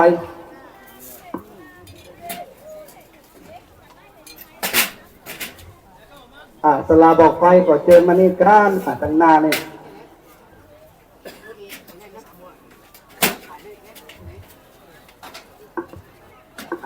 ครับอันทุกที่ขอย้ายนี่ได้ก่อน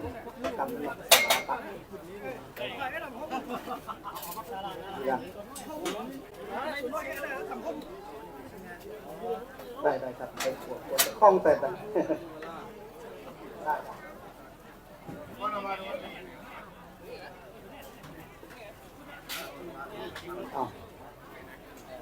บอกเสื้อเดียงเขาก็สองก้ออะไรมาจ่อยนี่ครับมาใส่กันเที่ยวดีอันไม่มันขาดปนกันโอเค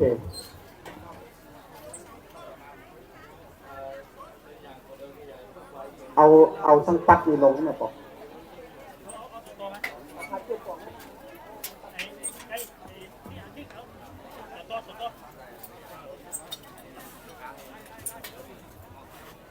ผมหยอกศรัทธาเรียบร้อยนะเจอนี่เป็นแล้วบอกเขาเป็นแล้วเจอนี่เป็นแล้วเรียบร้อยเจอจุงโหนี่เขียนไว้เป็นอะไรเนาะบอกเขาเนาะบอกศรัทธาเขาเนาะเดี๋ยวนี้ตั้งตีกองฟอนก็ได้ยกรูปขับของพระครูบาต่างเจ้าขึ้นตั้งเหนือกองฟอนเหนือหลังนอกกาลปิดนอกกาลเวกเป็นที่ที่ปล่อยดีงามแล้วที่ได้เข้ารายการเป็นลำดับสืบต่อไปจนผมหยกศรัทธาคณะกรรมการได้ส่วนกันแก้จุดจุงโหแล้วก็เจนเอาที่หนังตันเชาของไปของมันเสียกรรมโดย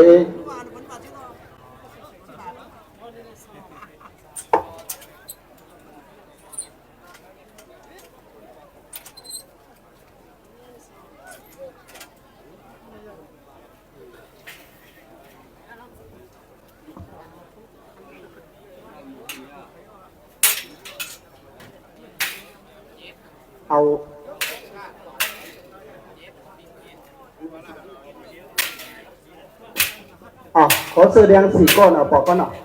เสื้อแดง4 ก้อนเอาชัด4 ลงไปกลางพระสังฆาเจ้ามาพิจารณาพามหาปังสกุลและพระปังสกุล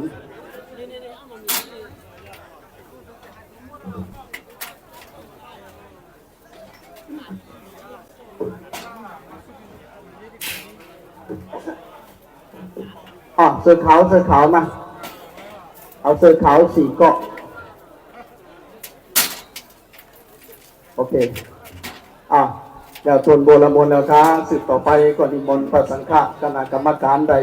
จะรายการพิธีปังสงฆ์สักการพระครูบาต่างเจ้าเป็นลำดับสืบต่อไปครับขอนิมนต์ครับขอโอกาสไว้สาพระคณะสังฆเจ้าตึกตะดองบ่ายนี้พระครูบา3 เจ้าวัดจริงยิงเป็นเก้าเป็นพระทานกว่าพระคณะสังฆเจ้าตึกตะดองตนโตกาพระบิคุ3วราชฐานโลคงเป็นผู้จัดการในการตั้งจิปัสสะปะสงปะสันปะมนต์กัจจินิคาในการกระทำบุญในปัจจากันเจ้าพระครูบา3 นนสันตวโรอายุ80 ปีวาสา60อธิตาเจ้าอาวาสวัดอโศกเป็น1เมืองเชียงตุงเบอร์ปี1387โตเล่นเก่าออก11 คำวันที่6เจริญ2 เอง25เหมือนกับวันอาทิตย์รายการข้อที่ 1เมื่อรอดต่างขอนถึงป่าเจ้าเรียบร้อยแล้วสนาต่างหลายใจกันยกก่อนแรกขอนต่างพระครูบา3 นนสันตวโรขึ้นต่างเหนือกองพรส่วนภาษานั้นเอาตำไว้ไปไทยเสียก่อนเนาะรายการข้อที่ 2นิมนต์พระสังฆเจ้าจำเริญสาวสอนมาพิจารณาพระปังสกุลได้เป็นจุดๆต่อไปรายการข้อที่ 3นิมนต์พระภิกษุสามเณรกลายเป็นลูกศิษย์ลูกหาและสดาตั้งหลายใจกันชวนกันพระราชิน3 หมอบรายการข้อที่ 4ซัพเปอร์หรือว่าภูมิมีนาทีหรือมุกจุมไตเหนือเสลียงมีนาทีผู้ย่าก่อนดูแลเตรียมกับดูเด็กได้รายการข้อที่ 5นิมนต์พระภิกษุพระสาธิหลวงวันพระโรคงคืนเหนือกองพร้อมเอาน้ำหมักเป้าร่างเสนาต่างพระครูบาแล้วได้พึ่งเผาเข้าต่อรายการข้อที่6ยกเอาภาษาต่างๆไว้ของพรฮือเดือดร้อนเหมือนเก่าจากนั้นสนาได้กรรมการบอกไปจัดการแขวนบอกไปกดเดือดร้อนรายการข้อที่7นิมนต์พระมหาเจ้าไผ่เจ้าอาวาสวัดสามัคคีเอิงกะเตาอ่านพระวัตรตันเจ้าพระครูบา3 นนสันตวโรระยอและนิมนต์พระภิกษุสาวเจ้าวัดโหกาสอ่านมาซอไอ้ไข่พระวัดพระครูบาระยอ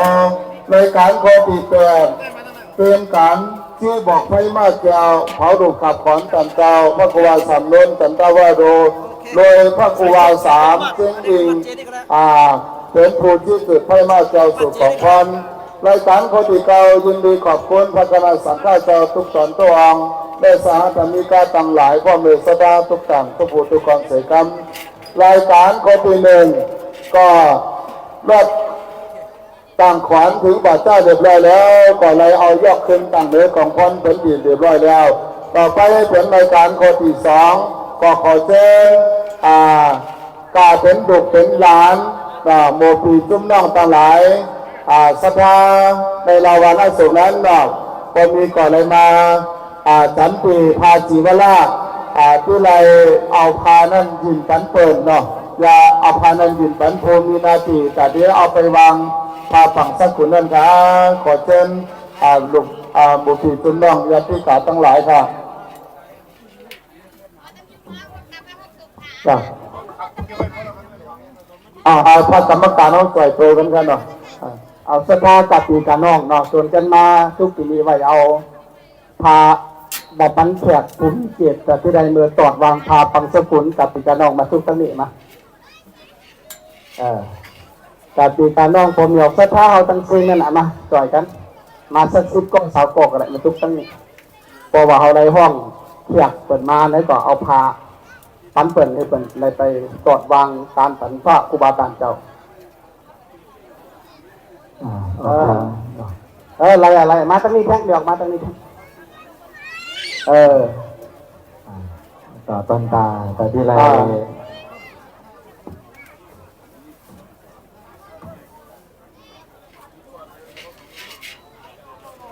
ตอนตาแต่ที่ไรพาวางพาบางสกุลนั้นในก็ตอนโตเข้าอันเป็นเธอที่ไรอ่านนามาจิเสงก็ที่ไรขอเจ้าเอาความเหนียวสถาอันที่ไรอ่านนามาจิเสงเป็นเจ้าสถาสภาพาบางสกุลนั้นในไปตอดวางพาบางสกุล่าเนาะกำไหนสาวก่อเนี่ยค่ะกำไหนสาวจุ๋มเนี่ยค่ะเนาะจุ่มทีหนึ่งก็ขอเจ้าเอาการเป็นพ่อแม่พี่น้องญาติกาวงศาที่จำศีลของพระครูบาเจ้าค่ะก็ที่หนึ่งขอเชิญน้องยิงกันเจ้าพระครูบาปานางซอบานกัดท้ายค่ะเนาะก็ที่2หลานยิงพระครูบาเจ้านางสันหอมบานกัดท้ายก็ที่3หลานใต้พระครูบาเจ้านางบันละค่ะก็ที่4หลานยิ่งพระครูบาเจ้านางปินคำบานเดงเจ้าตัดสิเล็กพร้อมโดยคณะแท้งนี่ค่ะ10 ตันนี่ค่ะเนาะ10 ตันนั่นเองค่ะแล้วก็เพราะฉะนั้นมาก่อนที่เราปอมหยอกสะพานเป็นปอมหยอกยอเนาะหยอกปลานางหอมเนาะบานหุดถึงเมืองลาบค่ะหยอกปลาหอมเนาะบานหุดถึงเมืองลาบแล้วก็6มาต่อมาแท้งกับหยอกปลาดีค่ะเมืองกากองคำตรงตาค่ะแล้วก็ใจมนค่ะนางโบหอมบานหูเจิงเมืองหลาบค่ะเนาะแล้วก็ใจหนอกคือนางคำนางบานเมืองยันค่ะอันนี้เป็นอยู่14 ก้อยเอาค่ะเนาะ14 ก้อยแล้วทางฮอบก่อค่ะเนาะแล้วฮอบก่อเจอเอาทางหยอกนายศิลป์ตาปินบานอโศกค่ะแล้วก็นางจันเจ้าบานอโศกหยอกปลานางปุยบานอโศกหยอกปลานางโบจันบานอโศกปลอกใจลงติดหยอกนางจันทูบานอโศกค่ะแล้วก็ปลอกหยอกนางหลาวค่ะนะแล้วก็บานอโศกค่ะอันนี้ก็เป็นซาวก่อยเอาขนาดนั้นซาวก่อนำบันหนึ่งเนาะขอเจ้าเอาหยอกปลานางซอค่ะน้องของพระครูบาอาจารย์เจ้าบันกัดไทยถือเอาพายเลยไปวางไว้ที่พระคณะสังฆาที่ต่างเจ้าตุภูดรพระมหาแสงแดงเตียนหลุดดอกกาละเวกนั่นคะขอชวนเสด็จแล้วก็ด่านยิงค่ะนางจันหอมค่ะบันกัดไทยด่านใต้นางบันลักด่านยิงนางตุงคำบันเวงเจ้าตัดสิเล็กเหนี่ยวปลาหอมมันหุดเนาะเมืองหลาบเหนี่ยวปลานางหลีเมืองกากองคำตรงตาใจมนนางบัวหอมมันหุดเมืองหลาบใจหนอกคือนางคำนางบันเมืองเงียนค่ะเนาะนายศิลป์ปาปิงบันอโศกนางจันเกียวบานอโศกปานางตุยบานอโศกปานางบัวจันบานอโศกใจหลงติดนางจันทูบานอโศกแล้วก็นางลาวบานอโศกอันที่น้องกันจอนันว่ามีทางกระหน่าทางซิปเนาะคือมันไรซาวสุดเนี่ยคณะกรรมการเอาค้าเนาะไรซาวสุดค่ะเนาะซาวสุดสังฆาเขาเจ้าก่อที่นี่มันจุดในซาวตอนค้าเนาะที่นี่มันจุดในซาวตอนค้าถ้าหากว่าปอมหยอดสถาตั้งหลายอันเป็นตีเป็นน้องเป็นในบ้านในโขงไรวางเดี๋ยวไปเย้านี่ก่อนที่ไรนิมนต์พระคณะสังฆาเจ้าชาวตันค้ามาพิจารณาพาบางสกุลค่ะเนาะพานี่เรือเช้าเอาค่ะนี่ไล่ตั้งปอกวัน วางที่ไหนก่อนเลยวางเลย ตอนนี้ อา ก็ ทิตย์ ก็ ครับต่อไปก่อนที่เรานิมนต์โหวัดครับ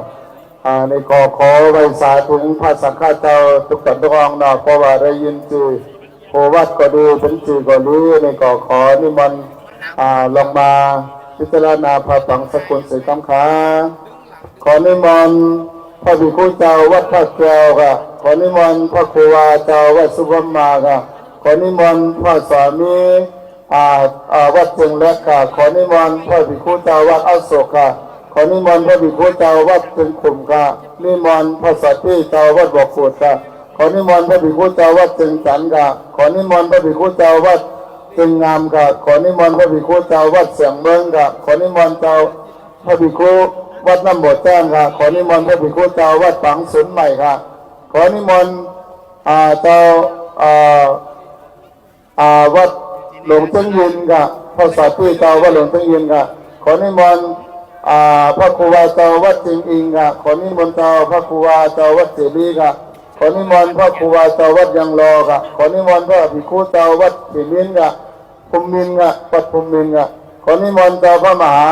เจ้าวัดจอมคำค่ะขอนิมนต์เจ้าพระสัตย์เจ้าวัดพระสิงห์ค่ะขอนิมนต์พระสัตย์เจ้าวัดน้อยนอค่ะขอนิมนต์พระสามีเจ้าวัดหลองเมืองค่ะสาวัดค่ะขอนิมนต์ค่ะ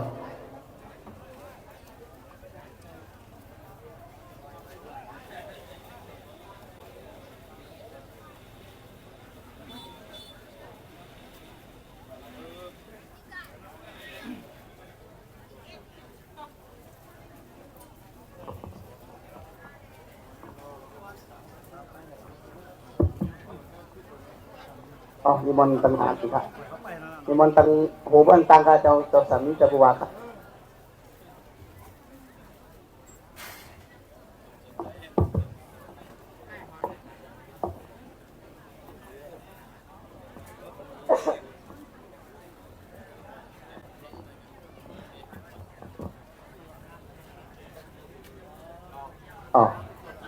นิมนต์ครับ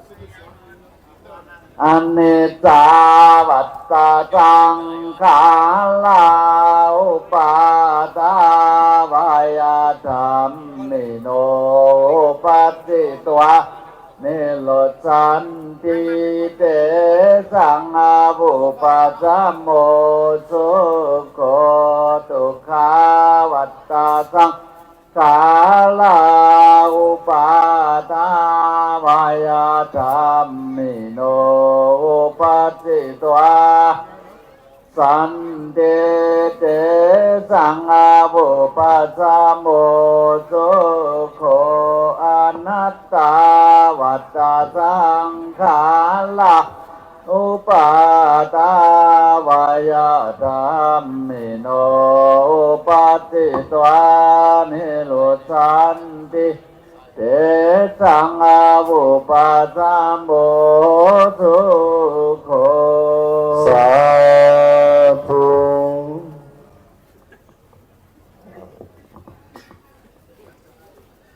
พอเวลาพระสังฆเจ้าไปพิจารณาพระฝังสกุลนั่นเนาะพอเมียวสดาเขาเล่นนั่งก็ดีเลยชุกก็ดีเนาะขอเลยยกมือสาธุอนุโมทนาเอาบุญส่งเป็นขา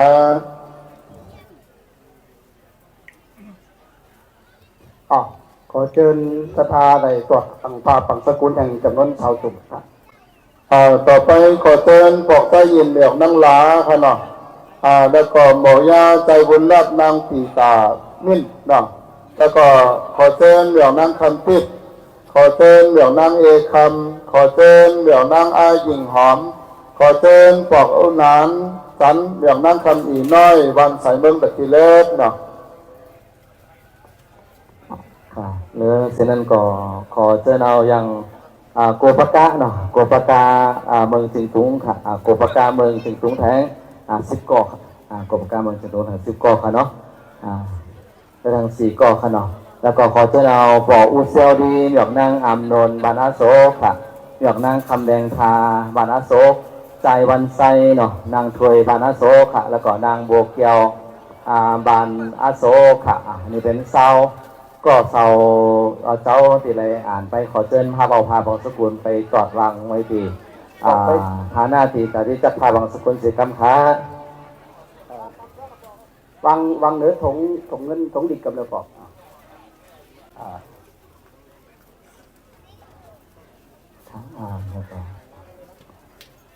เนี่ยเขาอันที่เขาที่ถอดรางวัลสกุลก่อถ้าเป็นไปอะไรก็ถอดหมวกให้หนึ่งเนินเนี่ยเขาเนินการละวะนั่นแหละการละวะในการต้านตาหน้าการระวังนั่นนะตาหน้าการระโวนั่นนะเนาะ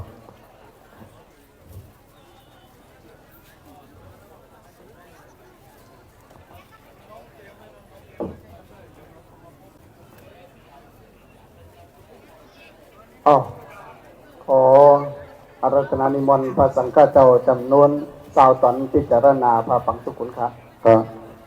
ต่อไปขอนิมนต์เจ้าวัดพระกำค่ะขอนิมนต์เจ้าวัดรวยเหมยค่ะขอนิมนต์เจ้า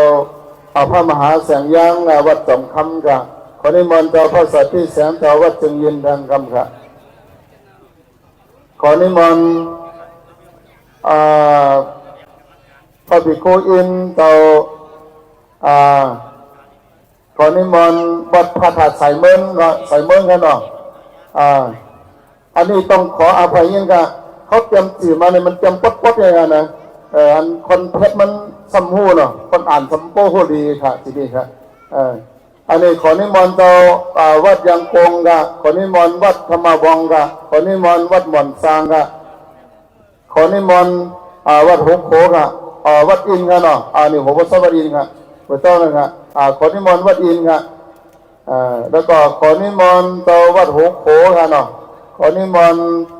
วัดเพยลุงเก่าค่ะขอนิมนต์วัดเพยลุงใหม่ค่ะขอนิมนต์วัดเชียงกาค่ะขอนิมนต์วัดเชียงลานค่ะขอนิมนต์เจ้าวัดโหกาบค่ะขอนิมนต์พระมหาสามอ่อนวัดยังคงค่ะขอนิมนต์พระภิกขุสามแป้งวัดราชฐานหลวงป่าเล้งค่ะขอนิมนต์พระภิกขุที่เจ้าวัดเชียงเลค่ะขอนิมนต์พระสาธิมหายีรอดวัดหลอกโพค่ะขอนิมนต์พระภิกขุคำแสงวัดบ่อนเร่ค่ะขอนิมนต์พระภิกขุลาวัดสำใหม่ค่ะ20 ตันเนี่ยสังฆา20 ตันค่ะเนาะเพราะว่าตามปกก่อจืออาจจะพระสังฆาตอนอายุวาสาน้ำอาจจะอยู่ไปหลังค่ะเพราะว่าตามโอวสดค่ะขออภัยพระคณะสังฆาเจ้าทั้งหลายค่ะ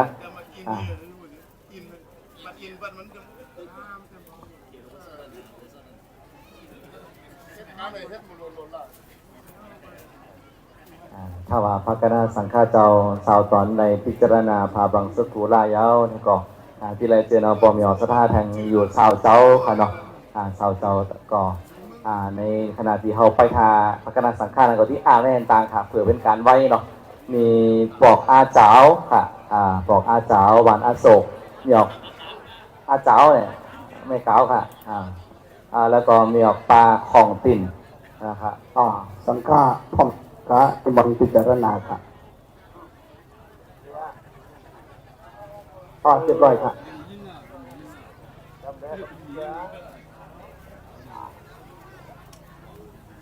อานิจจาวัฏสังขาราอุปาทวยธรรมนิโนโอปาจิตวานิโลจันติเทสังอาโอปาสะโมสุโคตุงคาวัตสังขาราอุปาทวยธรรมนิโนโอปาจิตวานิโลจันติ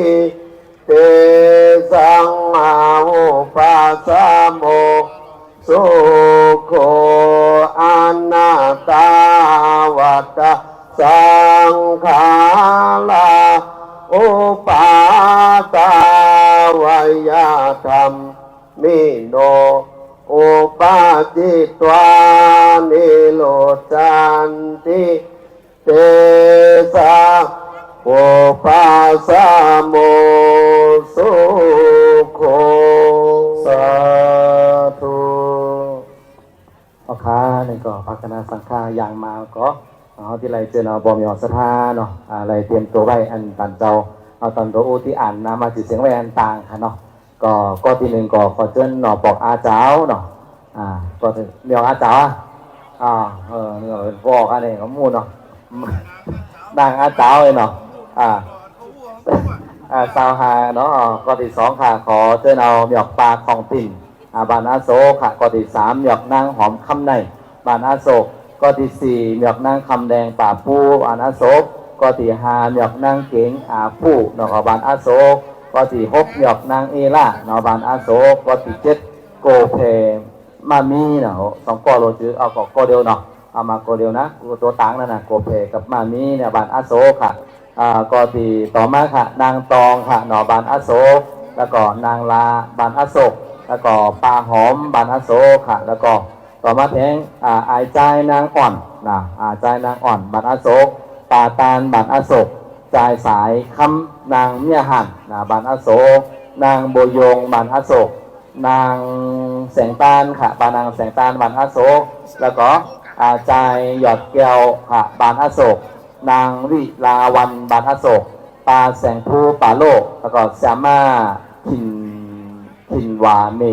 นะสามาหลงทินวาเมบานทินท่าเมหรือว่าทินวาเมนี่เนาะบานอโศกค่ะแล้วก็ใจสุดท้ายเนี่ยใจจีวินเม็ดค่ะนางโมคำค่ะบานอโศกค่ะสาวก่อสาวเจ้าอะไรมาถ้าเอาใบพาเอาพาบางสกุลแล้วก็ไปตอดวางไว้ฐานหน้าที่ตอดวางพาบางสกุลราศีกัมขาเนาะเมตตาบอกเก่าถึงต้นหยกศรัทธาเอาวางไว้เนื้อทุ่งดิกกำเดียวเนี่ยหยอกกันเลยกรรมการได้หางเฮียนวางไว้เป็นที่เรียบร้อยแล้วในต้นหยกศรัทธาก็เอาวางไว้เอาโจ้โอ้โหอธิษฐานแล้วก็เอาวางเนื้อทุ่งดิกไว้กำเดียวขอนิมนต์วัดหนองคำไตค่ะขอนิมนต์วัดหนองกุงค่ะขอนิมนต์วัดพระธาตุโบงามค่ะขอนิมนต์วัดป่าหิมค่ะขอนิมนต์พระภิกขุสามแสงวัดเจงเลยค่ะขอนิมนต์พระภิกขุอยู่ที่พระครูวาอยู่ที่วัดป่าสามค่ะขอนิมนต์พระมหาเจ้าไผ่วัดสามัคคีค่ะขอนิมนต์พระภิกขุของขืนวัดยางฮอกะขอนิมนต์พระภิกขุวุ้นเมียดวัดพระธาตุตุ้งผ้าค่ะขอนิมนต์พระมหาสามพัดวัดวันกวางค่ะขอนิมนต์พระครูวาสามวัดตองสี่ค่ะขอนิมนต์พระภิกขุคำวัดวันกามค่ะขอนิมนต์พระมหาสามใจวัดพุทธวังค่ะขอนิมนต์พระสัพพิสามตันวัดโหยหลงค่ะขอนิมนต์พระภิกขุตันดูวัดลอนหลงค่ะขอนิมนต์พระภิกขุวุ้นนัดวัดป่าอุยันค่ะขอนิมนต์พระภิกขุสามวัดวันเป้าค่ะขอนิมนต์พระสัพพิเสาแก้ววัดยางแก้วค่ะขอนิมนต์พระภิกขุเจ้าวัดกัดทายค่ะขอนิมนต์พระภิกขุยอดวัดบันทรายค่ะสาวตันค่ะ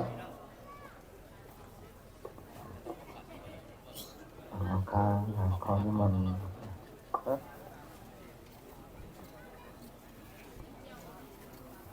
พากรรมการใจนับเป็นพัฒนาสังฆาค้าเนาะเพราะว่าเมืองตั้งก่อเลยบอกไปยาวนะคะเนาะถ้าเราว่าเลิกขัดสังฆาจื้อก่อนที่ไรห้องนิมนต์สังฆาเพิ่มเติมนั้นค่ะเนาะเอาตามปีนี้นี่ค่ะเจ้าหมาก็เขากำที่ไรไปกันค่ะเมื่อคณะสังฆากำลังอย่างไปนี่เนี่ยก็ที่อ่านนามาจิตเสียงแรงตั้งหนักสภาแต่ที่ได้มาพาบางสกุลนะครับ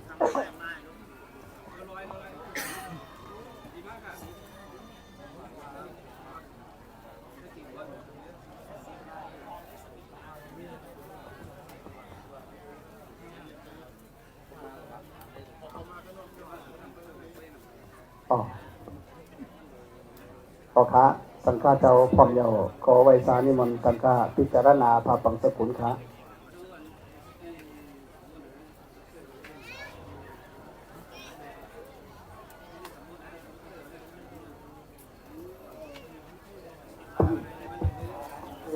เต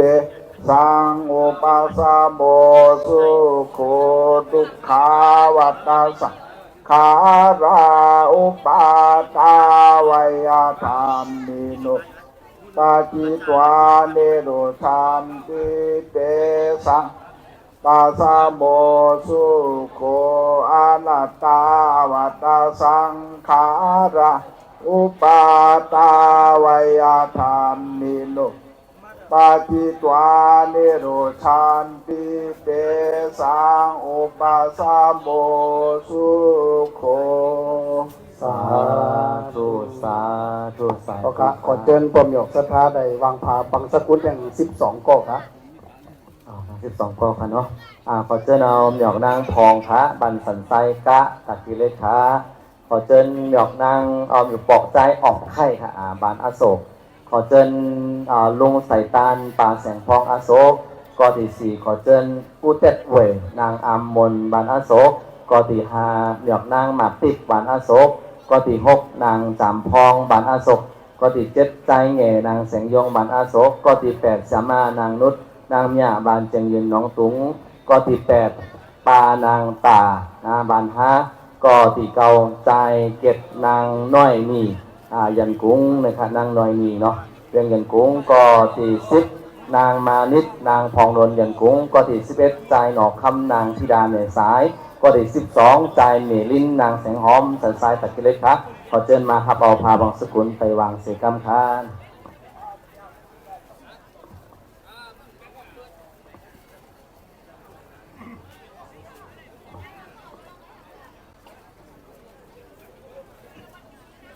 ปอมีอสราเขาก็อันที่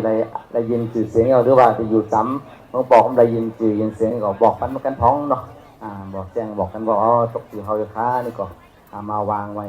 ตาที่เอากุศลานาบุญพร้อมกันค่ะถ้าว่าเดี๋ยวเราก่อนที่จังที่ไรนิมนต์พักนาสังฆาทางอยู่เสาตอน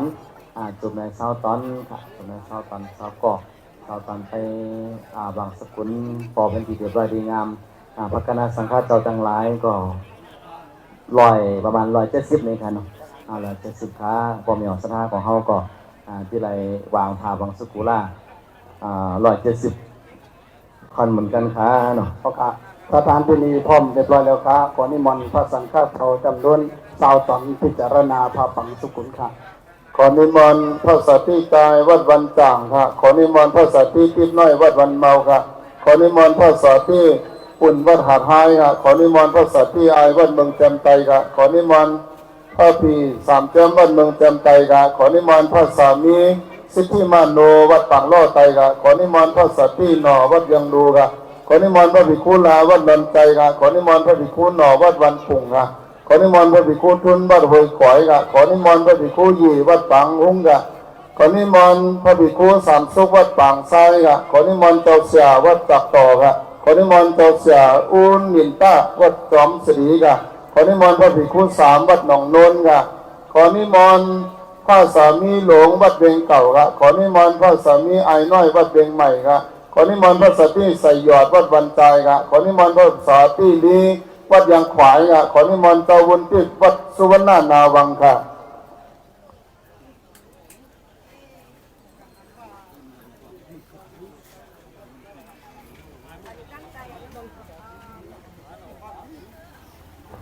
พัฒนาสังฆาที่ไรนิมนต์ก็กำลังอย่างไปอย่างฐานะแต่ที่รับพาบังสกุลาพิจารณาทางวัดสกุลาอยู่ค้าเนาะก็มีอสราทั้งหลายให้ใจเอากุศลานาบุญจอมกันค่ะเนาะคณะสังฆาเจ้าก็มาตั้งแต่10 โมงที่วัดเดียวเนี่ยในกระทำพิธีกรรมจนถึงในเขายามบุญแล้วนี้ค้าเนาะมองตันเจ้าต่างหลังวัดก่อไว้ปอกพยากรนี้ก่อน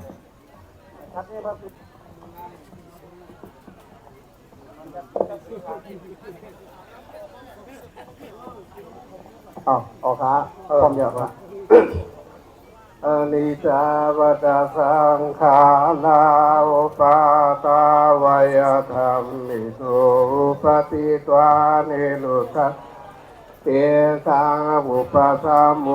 สุโคทุกขาวัตสังขาราอุปาสวยธรรมิโนอุปติตวานิรุสันติเตสังอุปสุโคอนัตตาวัตสังขาราอุปาตาวายธรรมิโนอุปติตวาติเตสังอุปสัมโมสุโคสาธุ ก็ได้เจิญต้มหยกศรัทธาในวางผ่าปังสกุลแห่ง10 คนครับ ขอเจ้าเนาะหมอยานางจำเขียวค่ะอยู่เวงหมู่เจเนาะเสียแม่นางจำเขียวเนาะเวงหมู่เจค่ะขอเจ้ายังนางพองโนนค่ะบานหมอนเฮอค่ะขอเจิญ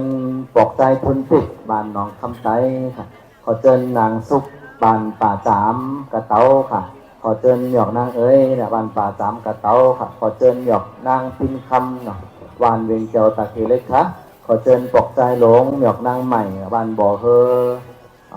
บวกเมษายนะครับเนาะค่ะแล้วก็ปลอกใจสมเพชรหยอกนางทองแสงค่ะวันหนองเขค่ะปลอกใจหลงเจมหยอกนางไหลคำบันเจงงามแล้วก็ปลอกลุงแสงหน่อปากองค่ะบานอโศกโค้งค่ะสิบเจ้าสิบ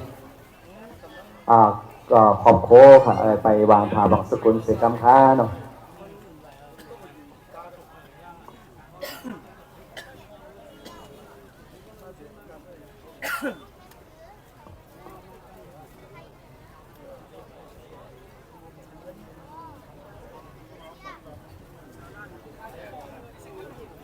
ต่อค่ะวันนี้มนต์พระสังฆเจ้าจำนวนสาวตอนพิจารณาพระปังสกุลครับ ขอนิมนต์พระภิกขุ3วัดออกแตงครับขอนิมนต์พระภิกขุแสงวัดเลอล้อนเหนือครับนี่วัดเลอเหนืออีกแล้วจำเป็น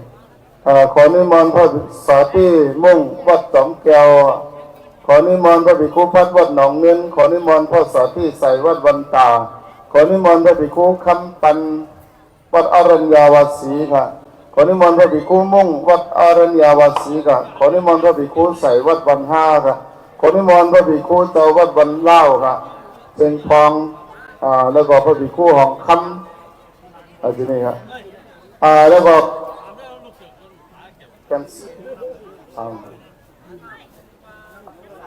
ขอนิมนต์พระสามีหยี่หลงวัดยังเก๋งค่ะขอนิมนต์พระภิกขุแสงวัดหนองแตนค่ะขอนิมนต์พระภิกขุแก้ววัดบันจอนค่ะขอนิมนต์พระภิกขุสามโน้นวัดหม่อนจ้างค่ะขอนิมนต์พระสาธิจริงวัดวันกลางค่ะขอนิมนต์พระสาธิหยี่วัดวันเด่นค่ะขอนิมนต์พระภิกขุหยี่วัดหนองต้องค่ะขอนิมนต์พระภิกขุหยี่โบวัดหนองมาค่ะขอนิมนต์พระสาธิแสงวัดยังสอค่ะขอนิมนต์พระภิกขุวุ้นแปลงวัดสามัคคีค่ะขอนิมนต์พระภิกขุใส่เตาวัดกัดตองค่ะ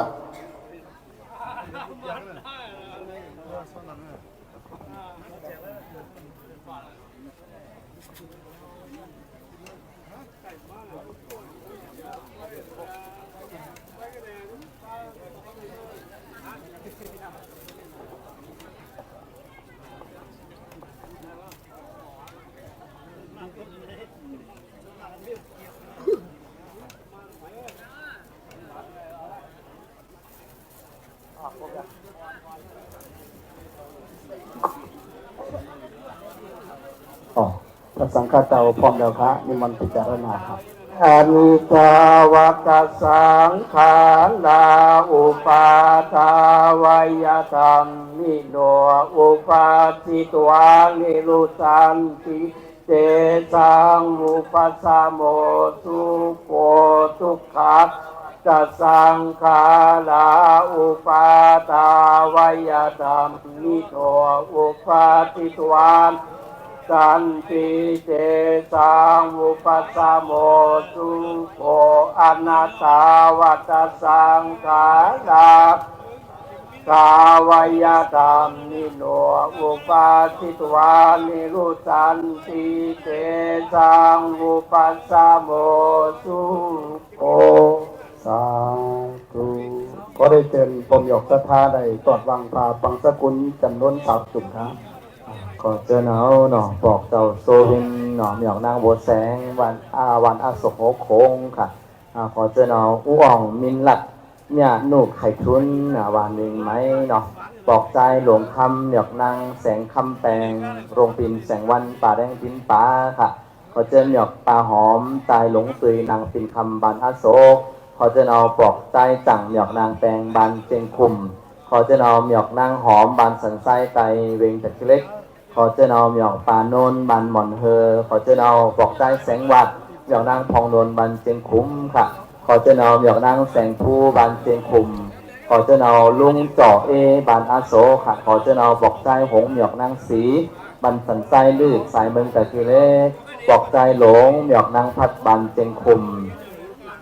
หยอกนางแรงเนาะวานเวงใหม่ดอกโบบอกใจคำหยอกนางหลงเวงเหยียนกุ้งค่ะแล้วก็ดอกเตอร์จีโจวินนางเกียงคำค่ะเวงเหยียนกุ้งอาโศค่ะแล้วก็บอกมีออกหลานยิ่งเนาะหลานยิ่งนี่ค่ะนางน้อยกัดท้ายค่ะแล้วก็หลานยิ่งแทนกอหนึ่งนางอามกัดท้ายค่ะหลานยิ่งแทนกอหนึ่งนางซุกวันกัดท้ายค่ะแล้วก็พอมีออกสภาทางสองก้อค่ะเนาะอันที่เป็นลูกหลานวันกัดท้ายทั้งสองก้อค่ะเดี๋ยวสุดท้ายมาไปเอาทาง18ก้อค่ะเนาะค่ะสองก้อค่ะเป็นสื่อของพอมีออกสภาแต่ที่ตอดพาบางสกุลนั่นค่ะเนาะ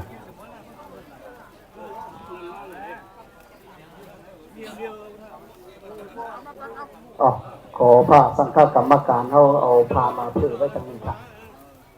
สุดต่อไปขอไวสานิมนต์พระสังฆเจ้าพิจารณาพาปังสกุลจำนวนสาวสองครับ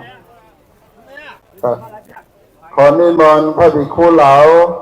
พระธรรมปิฎกเต่าครับขอนิมนต์พระภิกขุไว้วุ่นเนาะวัดตั้งเพิกครับวัดหนองผาตั้งเพิกครับขอนิมนต์พระภิกขุหลวงดีวัดวันล้อมครับขอนิมนต์พระภิกขุหลวงเทพวัดหนองอครับขอนิมนต์พระภิกขุหลวงนนท์พระสาธุหลวงนนท์เนาะวัดพระธาตุบ้านเมืองครับขอนิมนต์เจ้าเสียวัดตุยาค่ะขอนิมนต์เจ้าเสียวัดจักต่อค่ะขอนิมนต์เจ้าเสียกองมูคำค่ะขอนิมนต์พระครูบาหยีเจ้าวัดสายเมืองค่ะขอนิมนต์พระครูบาใจน้อยวัดสายเมืองค่ะขอนิมนต์พระภิกขุอินวัดสายเมืองค่ะขอนิมนต์พระภิกขุสามแก้ววัดสายเมืองค่ะขอนิมนต์พระภิกขุพระครูบาที่วัดหมักยางค่ะขอนิมนต์พระสามีตาลวัดพุงถุนค่ะขอนิมนต์พระสามีผู้ของวัดมะกาวหัวคำค่ะขอนิมนต์พระครูบาแก้ววัดสันทรายไตค่ะขอนิมนต์พระสามีมหาเสียงวัดเสยชิคมค่ะขอนิมนต์พระสามีองค์วัดพระเจ้าหลวงรัชแขงค่ะขอนิมนต์พระสามีพระสามีอดหน่อวัดพักนี่ค่ะขอนิมนต์พระสามีสามบุญวัดพระธาตุสำหองค่ะ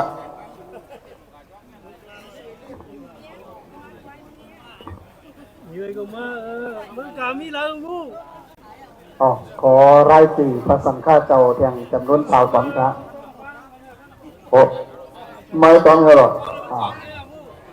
มีบอกตอนสองตอนนี่มีตอนเดียวกันครับขอนิมนต์พระสามีเสียงลาวัดโหโขครับขอนิมนต์พระสามีนำดีวัดบันหลงครับขอนิมนต์พระภิกขุยีวัดหมักอังคารครับขอนิมนต์พระภิกขุใส่วัดภาคกลางครับขอนิมนต์พระภิกขุใจวัดพระธาตุหลวงโบราณครับขอนิมนต์พระครูบาหยีวัดเสตันบางเผือกค่ะขอนิมนต์พระสาธุสามเสียงวัดพระธาตุจำต้องบางเผือกค่ะขอนิมนต์พระครูบาสามเควัดยังค่าค่ะขอนิมนต์พระครูบาสุวัดผาคำค่ะขอนิมนต์พระครูบาหยี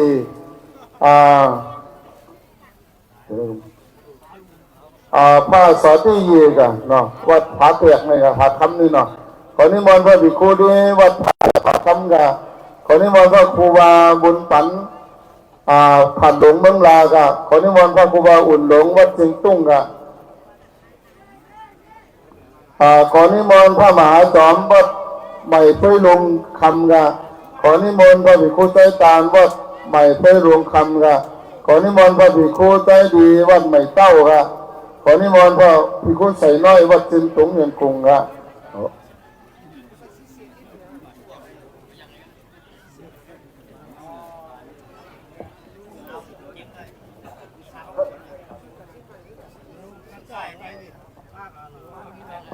ขอนิมนต์พระภิกขุยีจันวัดหนองโบค่ะขอนิมนต์พระภิกขุจันวัดวันเซลค่ะขอนิมนต์พระภิกขุเจ้า4-5กรรมฐานค่ะ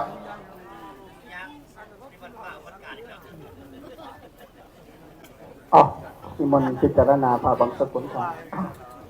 อนิจจาวัฏสังขาราอุปาทาวายธรรมิโนอุปาจิตวา เตสังอุปสมโมสุโคทุกขวัตสังขาราอุปาตาวายธรรมเมโนเตสังอุปสมโมสุโคอนัตตา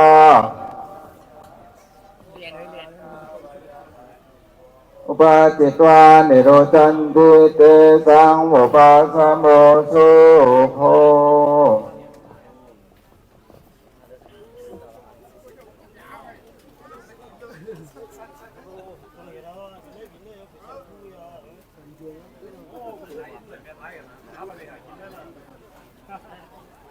ค่ะก็ขอเชิญเอาเนาะ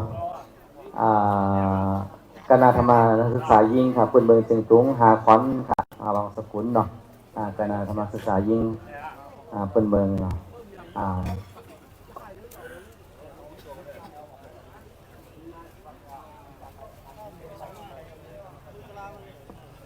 เพราะว่าอันตัวนี้ก็ที่ธรรมศึกษาที่มี10กอค่ะแต่ว่าก็มีเอา5กอตั้งค่ะเนาะแล้วก็10คนแล้วก็ตลอดถึงธรรมศาสตร์กัจฉาก็เตรียมตัวไว้ค่ะสุบนามาที่ถึงธรรมศาสตร์กัจฉาต้องค้าเนาะ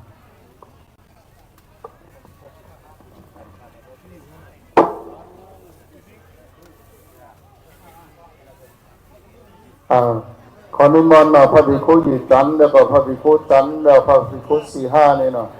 เมืองขาดนี่ครับจะทำอันลงมาเดี๋ยวห้องทั้งกำหนึ่งครับแล้วก็พระครูวาเจ้าวัดหม่อนเกพระภิกขุเจ้าวัดปากพระครูวาเจ้าวัดปากซานเนี่ยพระภิกขุเจ้าวัดปากกลางครับแล้วก็วรสถานหลวงป่าเลี้ยงเมืองยังครับแล้วก็พระภิกขุหญิงที่วัดวันหูไตค่ะแล้วก็พระภิกขุเจ้าวัดเวงหลงค่ะแล้วก็พระภิกขุคุยวัดป่าเลี้ยงค่ะแล้วพระภิกขุตันต่องตาค่ะพระภิกขุวัดบานกากองคำค่ะวัดเมืองกาค่ะวัดเมืองกากองคำค่ะเนาะแล้วก็พระภิกขุสามทิพย์ปิงยุงค่ะแล้วก็พระสัตติกรแสงวัดพระธาตุจอมต้องค่ะ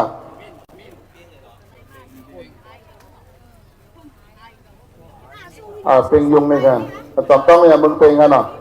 วัดพระธาตุจอมต้องเมืองปิงค่ะเนาะแล้วก็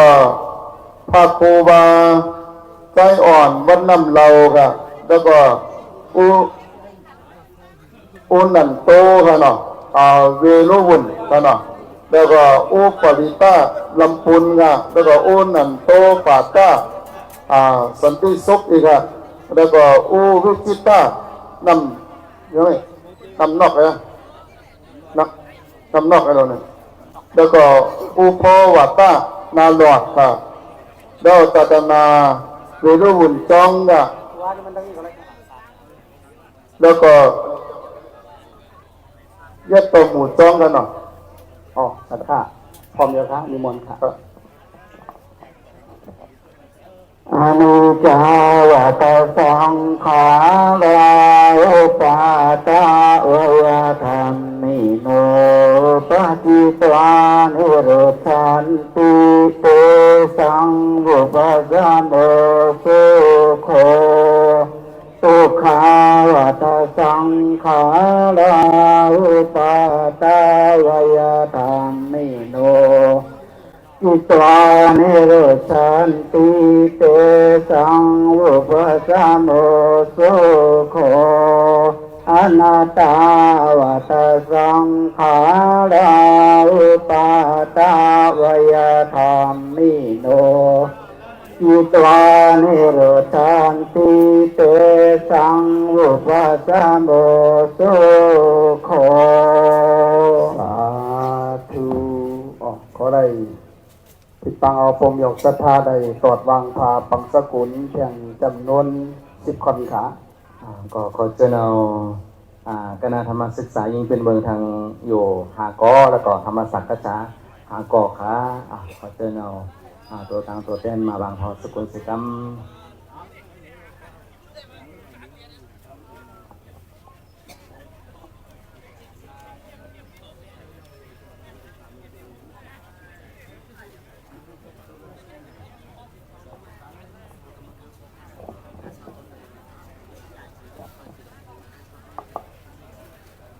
เอาคะขอได้อาราธนานิมนต์พระสังฆเจ้าแห่งจำนวนสาวตอนพิจารณาพระปังสกุลขา ครับขอนิมนต์เนาะตตนาเวรุบุญจ้องเนาะหมู่โตห้องยมบอกมาเถอะแล้วก็ขอนิมนต์ยะโตหมู่จ้องกะแล้วก็กาตาปาลาวาจ้องเนาะแล้วก็เจ้าเสียธรรมตยากะแล้วเจ้าเสียสุยากะแล้วเจ้าเสียเมืองเปงะแล้วก็เจ้าเสียอูโกลิงต้ามังเสียงนี่กะแล้วก็เจ้าเสียวัดบอกใหม่กะแล้วก็เจ้าเสียสิริหนอกะแล้วก็เจ้าเสียมหาโพธิกะแล้วก็พระภิกขุบุญยอดวัดพระเจ้าอินสารเมืองนงกะแล้วก็พระภิกขุอินวันวัดสำคัญเมืองนงกะแล้วก็พระภิกขุเสนที่วัดวันอ่างเมืองนงกะแล้วก็พระภิกขุลาจันวัดพระธาตุสายมุนตะกีเล็กกะแล้วก็พระธาตุจุปิงผ้ากะแล้วสังฆาในวัดอาโศกธนาตอนนี่กะ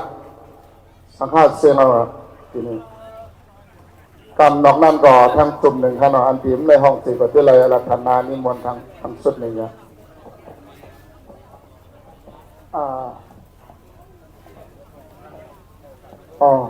เดี๋ยวนี้มันพระสังฆเจ้าได้ออกมาค่ะขอนิมนต์ประกาศสังฆะตุปีตีนใดพิจารณาเตอนั้นนี่ค่ะนิมนต์ทุกเจ้าทุกตอนใดมาพิจารณาพระปังสุขุนขามีไปเถอะนะเดี๋ยวก็รายชื่อกรรมการภาคกรรมการที่มาไปทุกวันนั้นยังมีเถอะเนาะคำเดี๋ยวก็รัตนานิมนต์ออกทำกันเนาะเอาจุดนี้ยาวไปกันครับ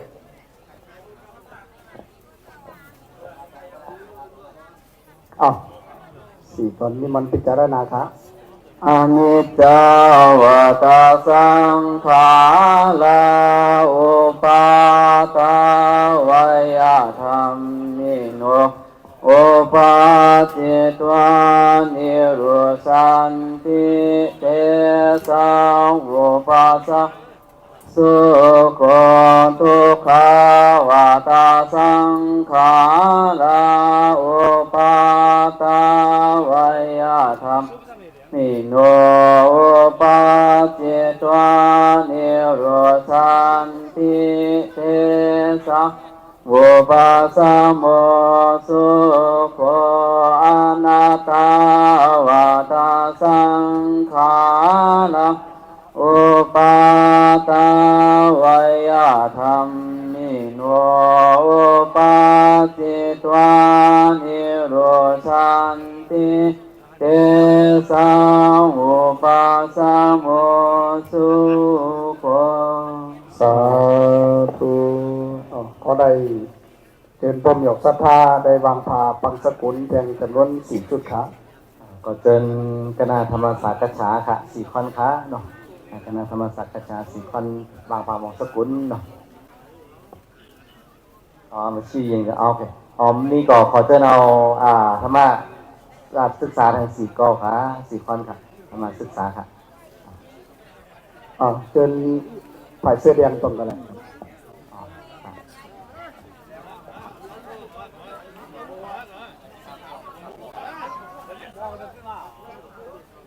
นักศึกษาเนาะ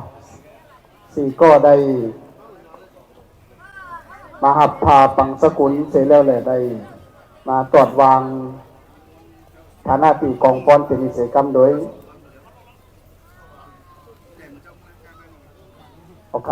ขอไว้สานิมนต์พระสังฆเจ้ากรรมการทั้งสิ้นครับขอนิมนต์เจ้าชายมหาโพธิค่ะเนาะ2 ตอนนั่นค่ะเนาะกำลังมาถึงนี่ครับแล้วก็ขอนิมนต์พระครูบาบุญหลงค่ะพระครูบาบุญหลงเป็นเก้าพระคณะสังฆไทยค่ะนิมนต์ลูกศิษย์ลูกหาด้วยเนอะทุกที่ทั้งหลายทุกที่ไทยขอนิมนต์เนอะ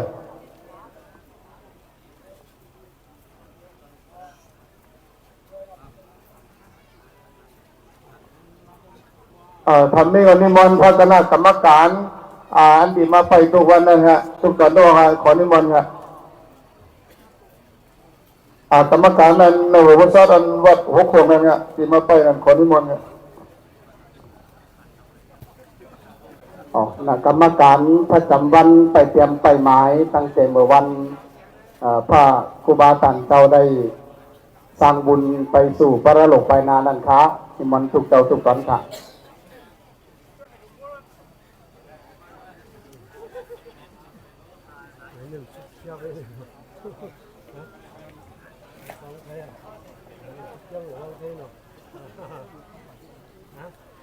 ตอนนี้พระคณะสังฆาเจ้าที่เป็นสังฆาพาไปไทยเนาะพระครูบาเจ้าบนหลวงก็ถึงพระจานันตมาลาแล้วก็กรรมการที่มาไปครูวันนั่นกำลังพิจารณาสี่กรรมการไปสลาบอกไปคำสิ่งก่อนนิมนต์ค่ะ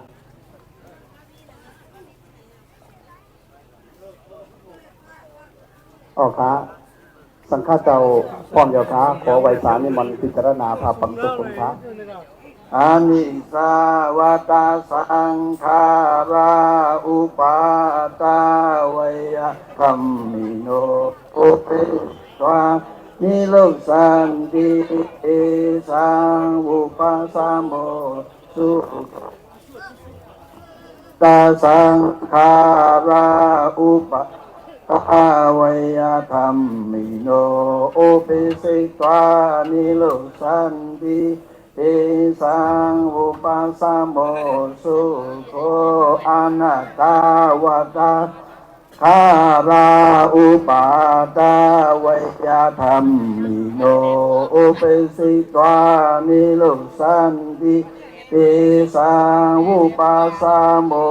สุโขสาธุสาธุสาธุต่อไปก็ได้เชิญปมมีออกศรัทธาได้วางผ้าปังสกุลอย่างจำนวน20 จุ่มครับขอเชิญเอาน้องพี่น้องไปเนื้อค่ะเสื้อแดงค่ะสาวกอกค่ะวางผ้าปังสกุลค่ะพี่น้องไปเนื้อเสื้อแดงเอาสาวกอกเนาะสาวกอกสาวกุลเนี่ยกำลือของเนาะวางผ้าปังสกุลค่ะเนาะสาวกอกค่ะเหตุการณ์มายาวนานแล้วก็จากไรนิมนต์เอาภาคกรรมการที่เหลือหรือแล้วก็สามเณรค่ะเนาะสามเณรพระอโศกค่ะภิกขุครูแล้วก็สามเณรพระอโศกค่ะจำนวนอยู่20 ตนค่ะเนาะแล้วก็นิมนต์ท่านเจ้าพระมหาทุนค่ะวัดยางรอจอมเขาเนาะเนี่ยนิมนต์ค่ะนะวัดอโศกตรงนี้ค่ะ20 ตนทำนี่ก่อนนิมนต์สามเณรวัดหัวโค้งค่ะโรงเรียนวัดหัวโค้งเขาจัดกันไปเลยค่ะหมอก20 ตันค่ะไปครับเอาก่อนนิมนต์สามเณรวัดอโศกเป็นคุมค่ะอโศกเป็นคุมอโศกก็เป็นคุ้มค่ะ20 ตันค่ะขอนิมนต์นิมนต์มาตั้งเส้นค่ะสามเณรวัดอโศกสามเณรวัดเป็นคุมค่ะนิมนต์ค่ะนิมนต์ออกมาค่ะพระปีน้อยแล้วก็ขอนิมนต์น้องท่านเจ้าพระมหาทุนค่ะวัดยางรอ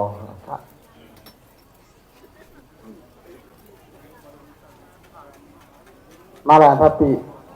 อโศกกับลิ้นขุ่นค่ะ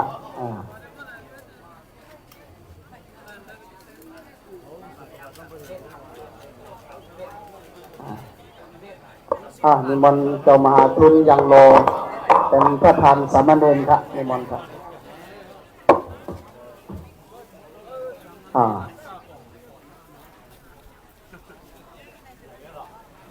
ขอนิมนต์สามเณรวัดหัวโขงเป็น10 ตนค่ะนิมนต์ค่ะ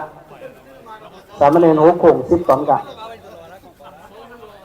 อันหลังพัดกันออกมากำหนด10 ตนค่ะ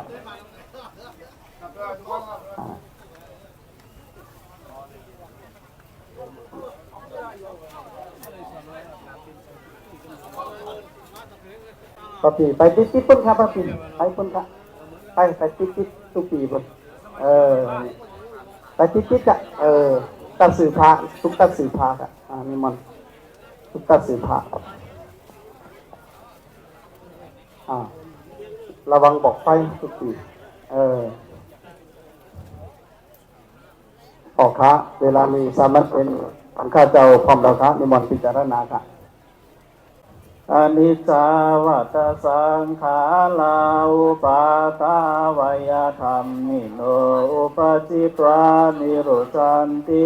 เตสังอุปสัมโมสุโขทุกขาวัตสังขารังวยธรรมมิโนอุปจิตวานิโรจันติเตสังอุปสัมโมสุโขอนัตตาวัตสังขารังกาวายธรรมนิโนอุปจิตวานิโรจันติเตสังอุปสัมโมสุโขสาธุสิต่อไปก่อนเชิญผมเหยวสภาใดบางพาปังสกุลแห่งสาวตุ่มครับก็จะเอาเนาะกรรมการเนาะกบกาอาจารย์หรือว่าเป็นกรรมการในวันอโศกค่ะสาวกอเนี่ยครับในวันอโศกสาวกอทางพาวังสกุลเนาะปกโกเมโคก็ดีโพธิได้อยู่ตำจิ้มจิ้มในวางเตือนขอเชิญเนาะสาวกอเนาะกรรมการปกโกเมโควานอโศกวันอโศกเขาติดในใจกันพระโกบาตั้งแต่เก่าถึงปลายไล่วางพาวังสกุลทางสาวกอ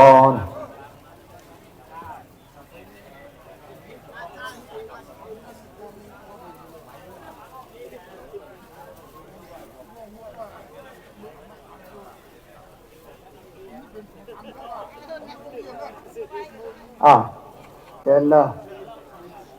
ไล่เนี่ยเอาโจโอเลยวังตีนเอาวังเหนือท้องดิกเนี่ยตีนเอาท้องดิกวังตันเหนือสิต่อไปก็ที่ใดนิมนต์เอาพระสามเณรวรจะฐานหลวงโหกงจังชาวตอนตีเหนือค่ะวันนี้ได้นิมนต์พระสามเณรมาเนาะวัดโหกงได้นิมนต์มา30 ตอนวรจะฐานหลวงป่าแดงนิมนต์ชาวตอนค่ะ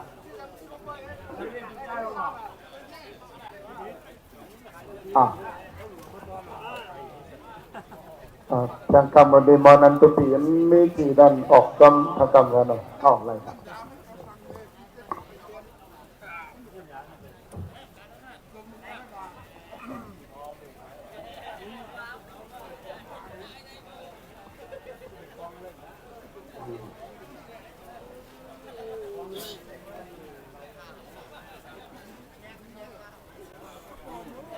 ทุกตัดสื่อพาแล้วครับถูกกังวลกังว่า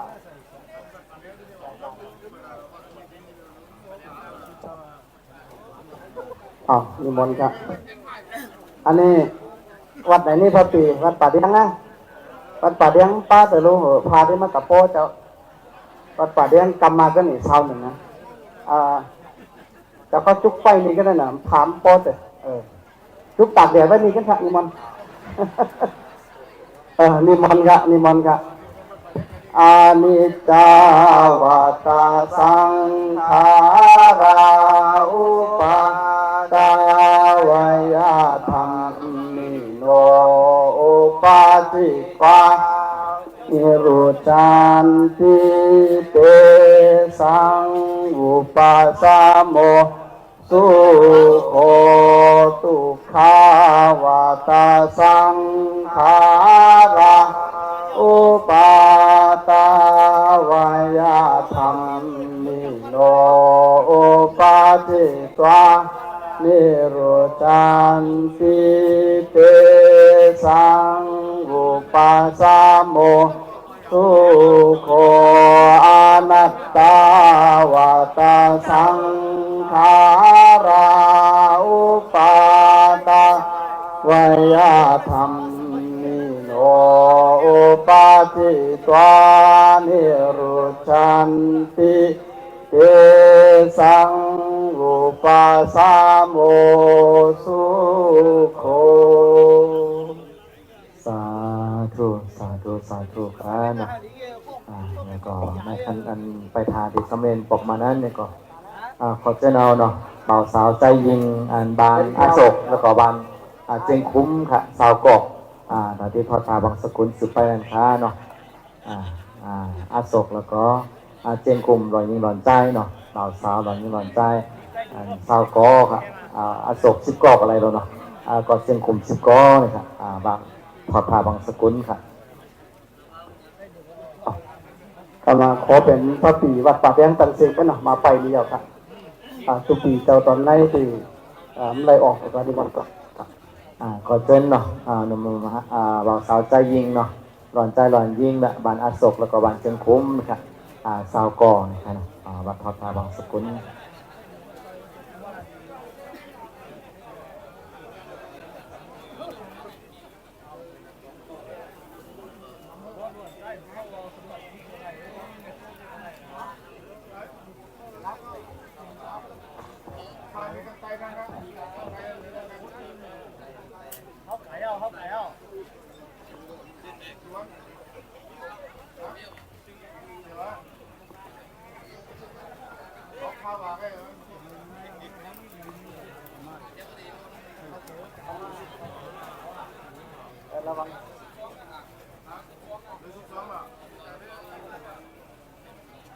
ขานิมนต์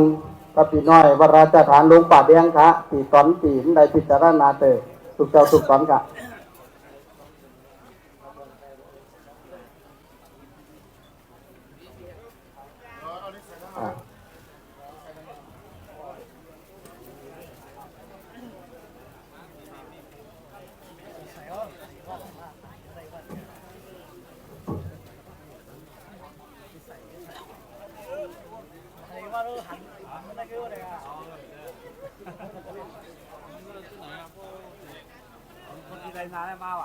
นิมนต์พระปีน้อยด้วยครับพระปีเกิดทั้งคนมาตรงนี้ทั้งพระปีน้อยสลักอันชัดเท่ากับตั้งไส้ก็มีตั้งกาก็มี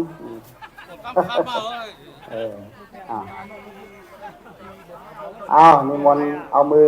ขอนกายุบพาไปครับพระปีกะมือไผ่กายุบพาไปกะพิจารณาพระปังสกุลจอมกันขาอานิจจาวตาสังขาราอุปาตาวยธรรมมิโนอุปาจิตวานิรุชันติเตสังอุปสามโมสุโคทุกขาวตาสังขาราอุปาตาวยธรรมมิโนอุปาจิตวานิรุชันติเตสังอุปสามโมสุโคอนัตตาวตาสังขาราอุปาตาวยธรรมมิโนอุปาจิตวานิรุชันติสามโมสุโค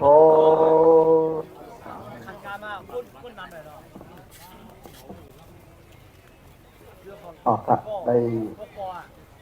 เป็นปมหยกสภาไปตรวจพาคำสกุลกันครับ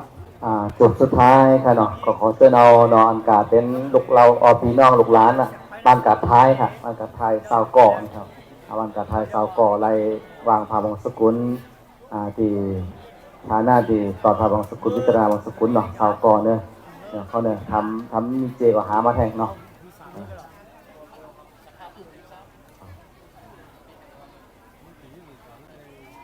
พี่น้องลูกหลานวันกาดท้ายนะครับกาดท้ายอันเป็นวันเกิดเมืองนอนของพระครูบาเจ้าเนี่ยจากที่ปีเกิดจากที่ปีกำเนิด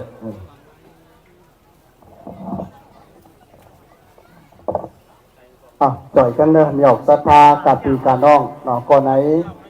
ในวางพาปังสกุลการไปหาพระครูบาต่างเจ้าซื้อในก่อเชิญตัวมีออกศรัทธากับปีกาน้องลังเกิดก่อลองลืมไปก่อมีนะเชิญมีออกศรัทธาเนอะจุดนี้ที่เป็นจุดสุดท้ายเราเสียแล้วเลยเขาที่ได้ตรวจวางพามหาปักสกุลต้องป่าจากน้ำเป็นลำดับสิบต่อไปตัวเนี่ยบอกตัวก็ขอนิมนต์พระภิกขุก็ดีสัมมาเนรก็ดีเพียงใดพระกฐินั้นนี่ก็ขอนิมนต์ทุกตนตวงค่ะออกมาพิจารณาพาปังสกุลค่ะบาตุกีเจ้าสิบีเจ้าสามีสังหน่อถึงมาตั้งหลังนั่นมาขึ้นเหมือนเจ้านั้นนี่ก็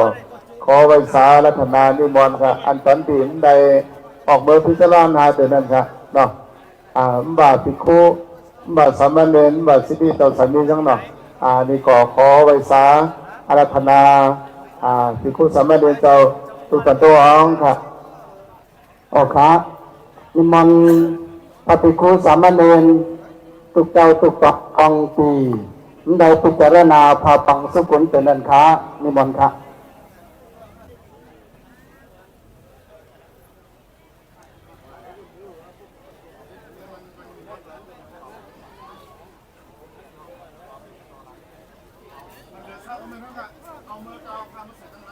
คิดถึงหลายตอนอยู่ค่ะอันนี้มอนพระปีน้อยตั้งมีออนตังค่ะเออ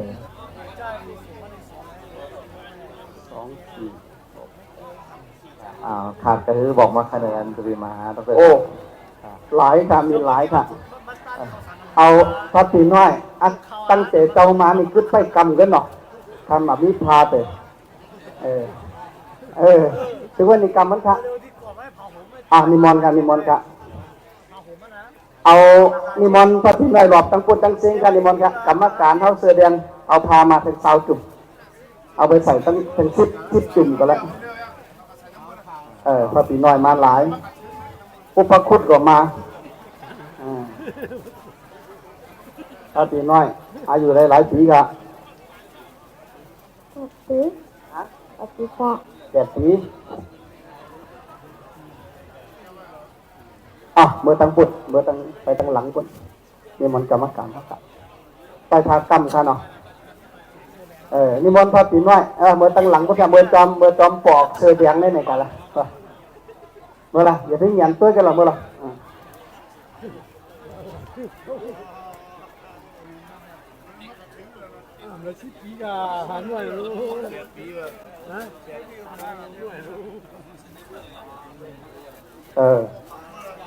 จะเลือตัวเตี่ยมจะมาตั้งนั้นนิมนต์ครับมาตั้งนี้พระปีมาตั้งนี้ทั้งผมถึงเอาอุ้มมาหาตั้งเขาอุ้มมาอะไรกันถึงพระปีมาตั้งนี้มือมาถึงเราอุ้มมาเลยอ้าวนิมนต์ว่าจมกันค่ะอานิจจาวตาสังขาราอุปาตาวายธรรมมิโนอุปาจิตวานิรุจันติเตสังอุปาสามโมสุโคทุกขาวตาสังขาราอุปาตาวายธรรมมิโนอุปาจิตวานิรุจันติเตสังสุโคอนัตตาวตาสังขาราอุปาตาวายธรรมมิโนอุปาจิตวานิรุจันติเตสังอุปาสามโมสุโคสาธุนิมนต์กะเจ้าตนได้ไล่ไปกับไปกรรมสืบไปนี่ที่เป็นพามหาบางสกุลเนาะพามหาบางสกุลหรือว่าพาสุดท้ายเปิดนั่นนะพามหาบางสกุลก็เจ้าเนาะน้องยิงเนาะน้องยิงป่านางซอแล้วก็หลานยิงนางปินคำนะสองก้อเนาะเป็นตัวต่างตัวแทนของพระคณะสังฆาและปอมเหมียวสถาตั้งหลายเนาะศิลุหาของพระกุบาสามนนเจ้าไหลเป็นภูวางพามหาบางสกุลค่ะระวังเลยระวังสายไฟนั่นเนาะพามหาบางสกุลเลยปอกเขาอันเป็นไผ่ที่กลางจองค่ะอันนี้เป็นถือว่าเป็นพระกุบาเจ้าองค์สุดท้ายค่ะแล้วก็เป็นพามหาบางสกุลค่ะขอเจ้าเนาะปานางซอแล้วก็หลานยิงนางปินคำเนาะสองเจ้าเนี่ยเลยมาบางพามหาบางสกุลเสกรรม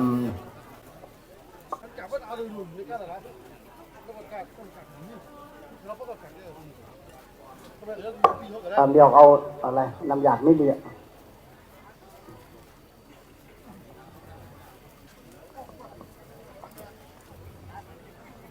ขอนิมนต์พระครูบาสามเจ้าวัดเจียงเองมาพิจารณาพามหาบังสกุลพิษแล้วก็นิมนต์พระสังฆเจ้าสุดเมตตากรณีหยาดน้ำจองขาขอไว้สารัตนาค่ะเอาน้ำยาปันเจ้าครูบาปันออกถงขาวถงขาวนี่ไปนี่ อ๋อปอเขาเนาะชัดโหลอันเดียวกันเนาะโหลอันเดียวกันแทงสีอันนั้นมาใส่ได้ตอนสีเจียงเหมือนเก่าขึ้นสีขาวใส่ได้สีเจียงกองฟอนบอกเอาขึ้นมาตั้งเลยเนาะเดี๋ยววามาลงมาตั้งแต่แล้วเอาขึ้นมาจำๆพวกเราเนาะนี่ชัดกันใหญ่ๆนี่สีขาวใหญ่ๆนั่นน่ะดงใหญ่นั่นน่ะ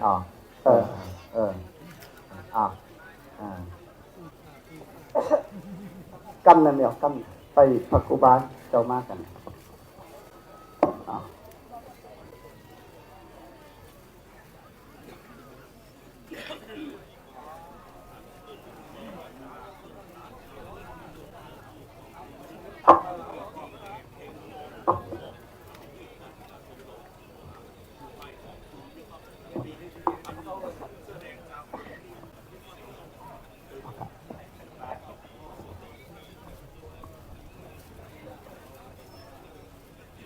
อานิสา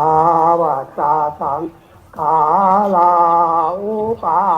ตาวยาจามิโยอุปาติสวานิโลตาติเสสังอุปาคาโมสุโขทุกขาวาตาสังขาลาอุปาตาวยาตามิโยอุปาทิตวานิโรจันติเสสังอุปาสาโมสุโขอานัตตาวัตตาสังขาลาอุปาตาวยาตามิโยอุปาทิตวานิโรจันติเสสังอุปาสาโมสุโขสาธุนะโมตัสสะภะคะวะโตอะระหะโตสัมมาสัมพุทธัสสะนะโมตัสสะภะคะวะโตอะระหะโตสัมมาสัมพุทธัสสะยะสานุภาวะโตยะทะเนวะรินติสานายันเทวานุยุนจันโตระตินิวาตันติโตสุขังสุปฏิสุโตภะภาปังกินเจนะระเทวะพุทโธเตตัมปริตังธัมมานาเอตารณียมะระกุสะเยนะยันตังสันตังปะตังอภิสัยตาสะโกวุโตกัสสุตุตัสสุอะตัวจะสัมมุตัวนาติมามิสันตุสัพโพตัสสุอะโลสัพพติโตตัสสะนะโหกะโหติสันติเตโยสัมมาโหสัพพะกะโภปุริสุอานันตุติโตนะสักขุตังสมาจาริติเยนะวิญโยปะเลวปะวะไตโยสุขิโนเตมิโนโหตุสัพเพสัตตาภวันตุสุขิตานานิปโรปะลานิโกเปตานาติมันเยตากะตัสสินังเวนติจารโรสนาปฏิกัสสัญญานายามันยะสัตุกะมิสัยยามาตายะทานิยังพุทธายุสาเอกะพุทธานุวัตเตวัมปิสระโพเตสุมานะสัมภาวะยะปริมาณาเมตัญจาสกะโลกัสสะเมมานะสัมภาวะยะปริมาณาอุตตะอะโตทัตติริยัญจาสัมภาทาเวระสัมปะทาติตังกะลานิสิโนวะกะลาโนวายาวะตัสสะวิกตมิโตเอตังสาเตอะนิยายะภามะนิยตาวิหารังอิตัมมาอุเทวินสารุปะธัมมาสิลวะตัสสะเนนะสัมปันโนตาเนสุวินัยเกตานาหิจาตุกะสะยังปุณะเอติสุโข พุทธานาอุบาโตสุขาสัตมะเทสนาสุขาสังกัสสะสัมมาทิสมาทานังตะโพสุโขวิวาตปฏิอาติโตระติอาภาติสันติมาสนะตัวกติโยตปฏิสายิตปฏิวัมมโนอัตสะภะมะโหระติโตโตตปฏิเอสาสานิตาปัสสังสาลังอุปายาธรรมิโนอุปาจิตวานิโรสันติเอสามุปัสสะโมสุโขทุกขาวัตสังฆาลาอุปาทาวายาธรรมิโนอุปาจิตวานิโรสันติเอสามุปัสสะโมสุโขอนัตตาวัตสังฆาลาอุปาทาวายาธรรมิโนปฏิปานิโรจันติเตสะอุปัสสะโมสุโขสาธุรายการข้อที่3ในวังพาปังสกุลพิจารณาเลยพระมหาปังสกุลก็เป็นที่เรียบร้อยดีงามไปเอาต่อไปเป็นรายการข้อที่4ขอนิมนต์พระภิกขุสามเณรได้เชิญบ่มีออกสนา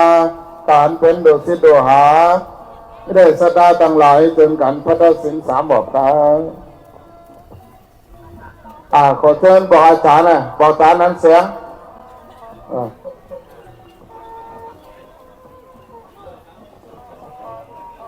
เรียกไม่ดีตั้งบนน่ะ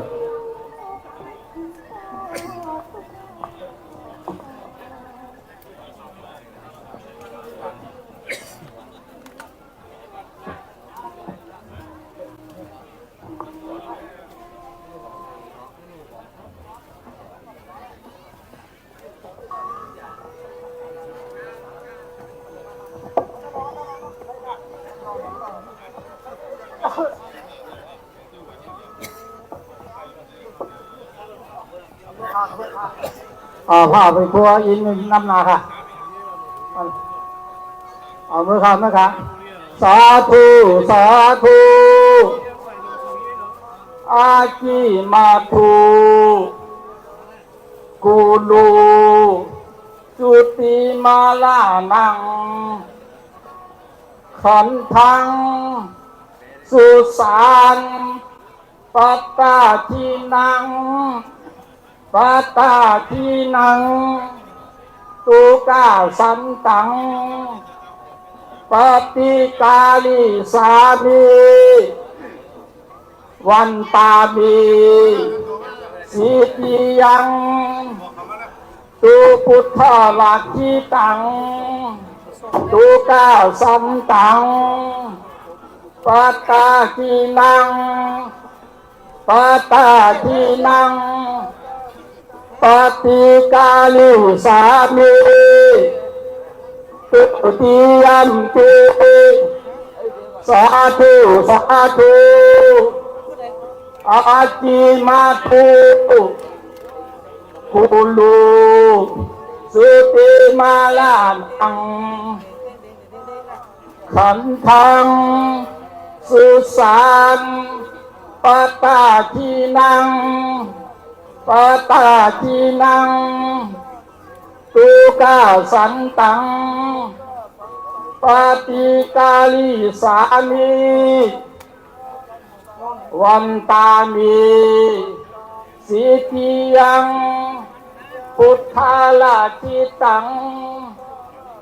ตุกาสันตังปฏิกิปตาทีนังปัตตาทีนังปฏิกาลิสามีตาติยัมปีสาธุสาธุอาจิมาธุกุลูสุติมาลานังขันธังสุสานปัตตาทีนังปัตตาทีนัง จูก้าวสันตังปาติกาลิปิสามีวันตาบิจิติยังพุทธาลากิตังตูก้าวสันตังปาติปตากีนังปาตากีนังปาติกาลิสามีสาธุสาธุสาธุหลอกไม้ลำต้นปลอมแบบสะท้าเขาว่าเอาไปวางไว้ที่ทางขาวนั่นเนอะพอเขาไปทางไหนในเตยบอกไปเลยเมื่อเขาบอกเขาน่ะอย่าไปติดใส่บอกไปของเป็นเตยสายมันไว้หรอกครับเอาไปวางในอันทาไม่ก็ออกมาทีนังเนาะตาตาบังสาธุสาธุอนุโมตามีวันตามีพันติสาธุสาธุสาธุขอเชิญปอกเสลียงมาตีนาอันประชาสัมพันธ์อ่อนปีนี้ฮะเรียนประกาศด้วยฮะพระครูวาบุญหลวงบ่าคือปอกเสลียงเข้ามาตู้คนที่มีเซ็งๆกันนี่แหละครูบาที่กล่าวรายการนี้กันเนาะต่อไปเช้าก็ปอกใต้ลงสั่งมาเช้าก็เลยรายการโคติฮาเนาะจุมซับเบลหรือว่ามุกจุมไตเหนือเสลียงผู้มีนาทีผู้ยากก่อนดูแลเตรียมการเรียบร้อยนะนำโดยพระครูบาบุญหลวงเป็นเก้าเนาะแล้วก็นิมนต์พระสัตย์หลวงวันไปอยู่จำมันเดียวกันที่ในร่างเสนานันทะเปิดมือเสียเวลาเนาะอยู่จำพระครูบาเขาเดียวขับขวัญล่องตังไตนั่นนะเนาะอันนี้ก็พระสัตย์หลวงวันก็อยู่จำมันเดียวกัน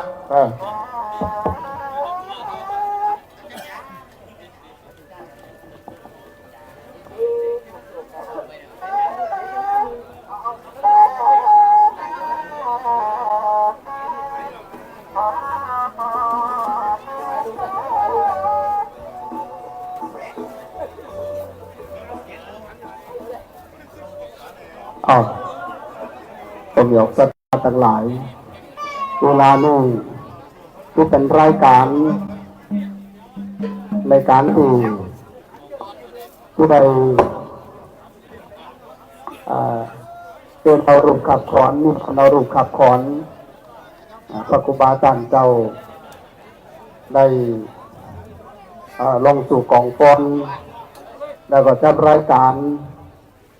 อ่านประวัติและที่ไฟมาแก้วเป็นลำดับสืบต่อไปในวันนี้หมู่เฮาเจ้าขาทั้งหลายได้มาจอมส่องพระครูบาสามโนนจันตาวโรมาถึงยังป่าสงป่าจันนี้กับน้อมดอนแก้วหาหน้าตู่ผู้สามสังฆาจากเจ้าโอทูนในวันนี้นั้นพอที่หนึ่งมาเนี่ยก็เอาได้หันถึงสังขารธรรม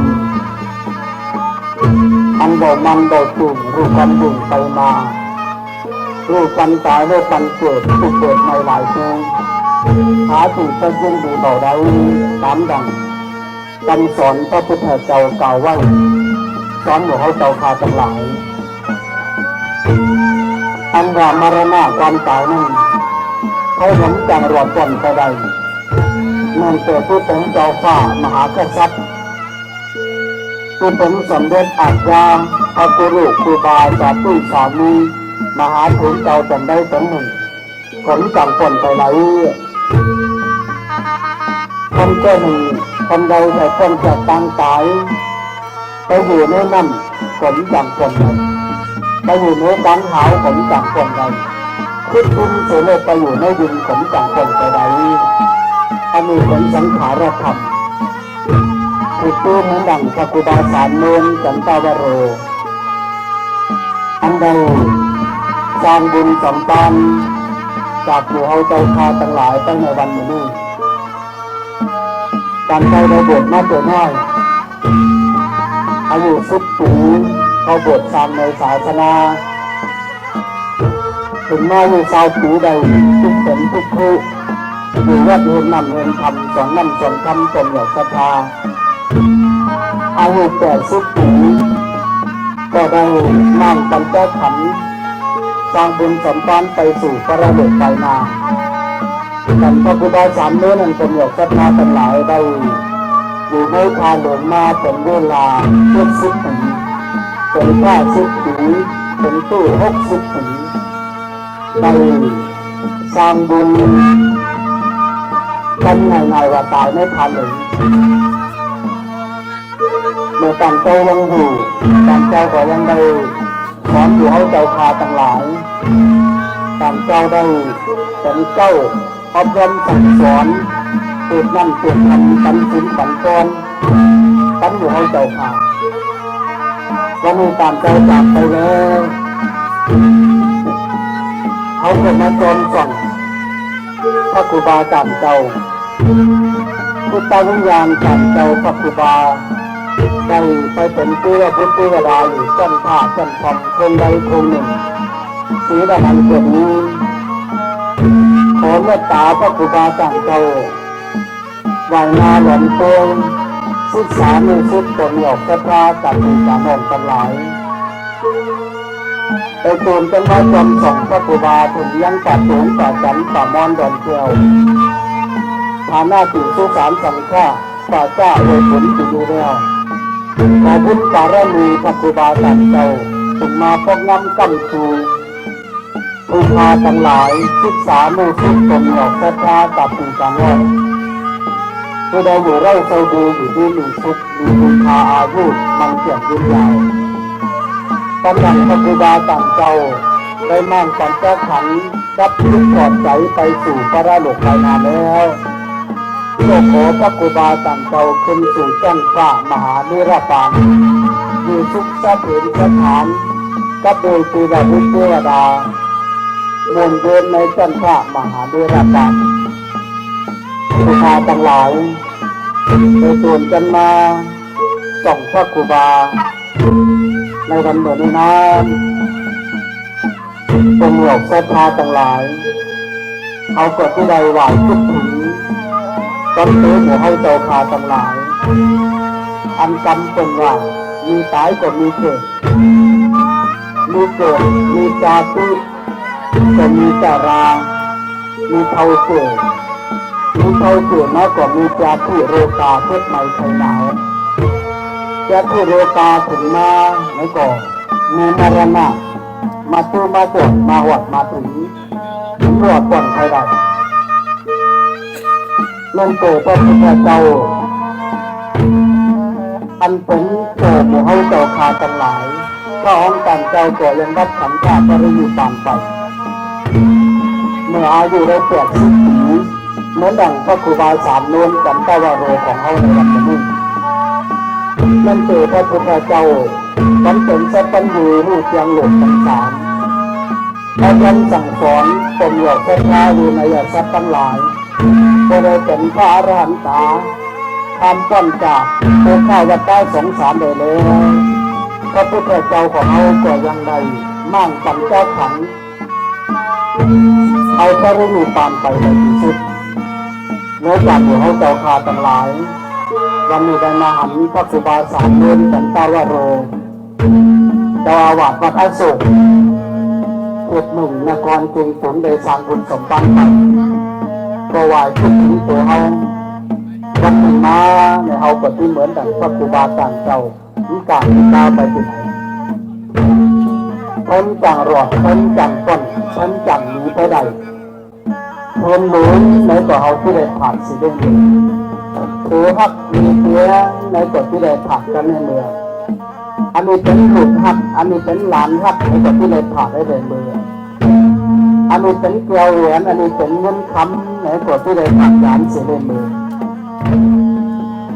อันนี้เป็นเซใหม่อันนี้เป็นโคใหม่ในกฎที่ได้ผักฮักเสียในเมืองเมื่อออกศรัทธาทั้งหลายตุกตุกคนที่ได้ตัดผักเสียงของฮักของเพียงตีฮักตีเพียงโคฮักมีเพียงนอนกอดกันอยู่กู้คุ้มกว่าที่ได้ผักหลานกันนะ ใส่โคไม่ใส่ได้คำโคคู่คุณวันหนึ่งจะได้ผักอย่างเมื่อที่นอนกันในก่อเกิดรำเจ้าโยกันมาในวันหนึ่งมาที่ได้ผักอย่างกันเลยก็เจอเมืองได้ผักอย่างก็นั่นกองหลวงต้นน้ำต่างๆเอาที่ใดหักปวงกันเอาที่ใดมีน้ำใจต่อกันตู่ก่อให้หักง่ายน้องก่อให้หักตู่ตัวมือก่อให้หักลูกลูกก่อหักตัวมือโผก่อให้หักมือก่อให้หักโผรวมกันเฮ็ดรวมกันทำจ่อยกันเฮ็ดจ่อยกันสามโผเป็นมือเป็นตู่เป็นน้องวันหนึ่งนายที่ได้ตัดผ่าหยานกันไปยาวในวัดใต้สงสารโอกาสจากที่มาหันกันเพียงก่อนเนี่ยเดี๋ยวจะมาตั้งหลายที่มาพูดกันอยู่ที่มาหุ่นเอาหมวยกันที่มาหุ่นมูลักขับหุ่นกันเกาปากต่อเมื่อปากต่อเกาไข่เฮ็ดมีเมื่อไข่เฮ็ดมีเกาอยู่เนี่ยมูลักขับการสนับสนุนจะพาตั้งหลายวันหนึ่งความตายมาถือเนี่ยเขาถึงเอาจังเลยเงินพระครูบาสามเงินต่างเจ้าเนี่ยต่างใดจังเลยเนี่ยพระพาทั้งหลายผมหลอกพระพามีหอมมีเงินมีคำในก่อนวันหนึ่งมาก่อนล่าไว้ซื้อมือตัวได้เนี่ยมือบาปที่บุญอย่าจอมตัวเขาเลยดิฉันก็มีต่างมือจอมแต่มือคนมีเก่าทับไหนสายข้อคนมีเก่าทับไหนเนี่ยอะไรมือจอมในกระป๋องปั่นมือเนี่ยพระพาทั้งหลายดูในตำหลังมา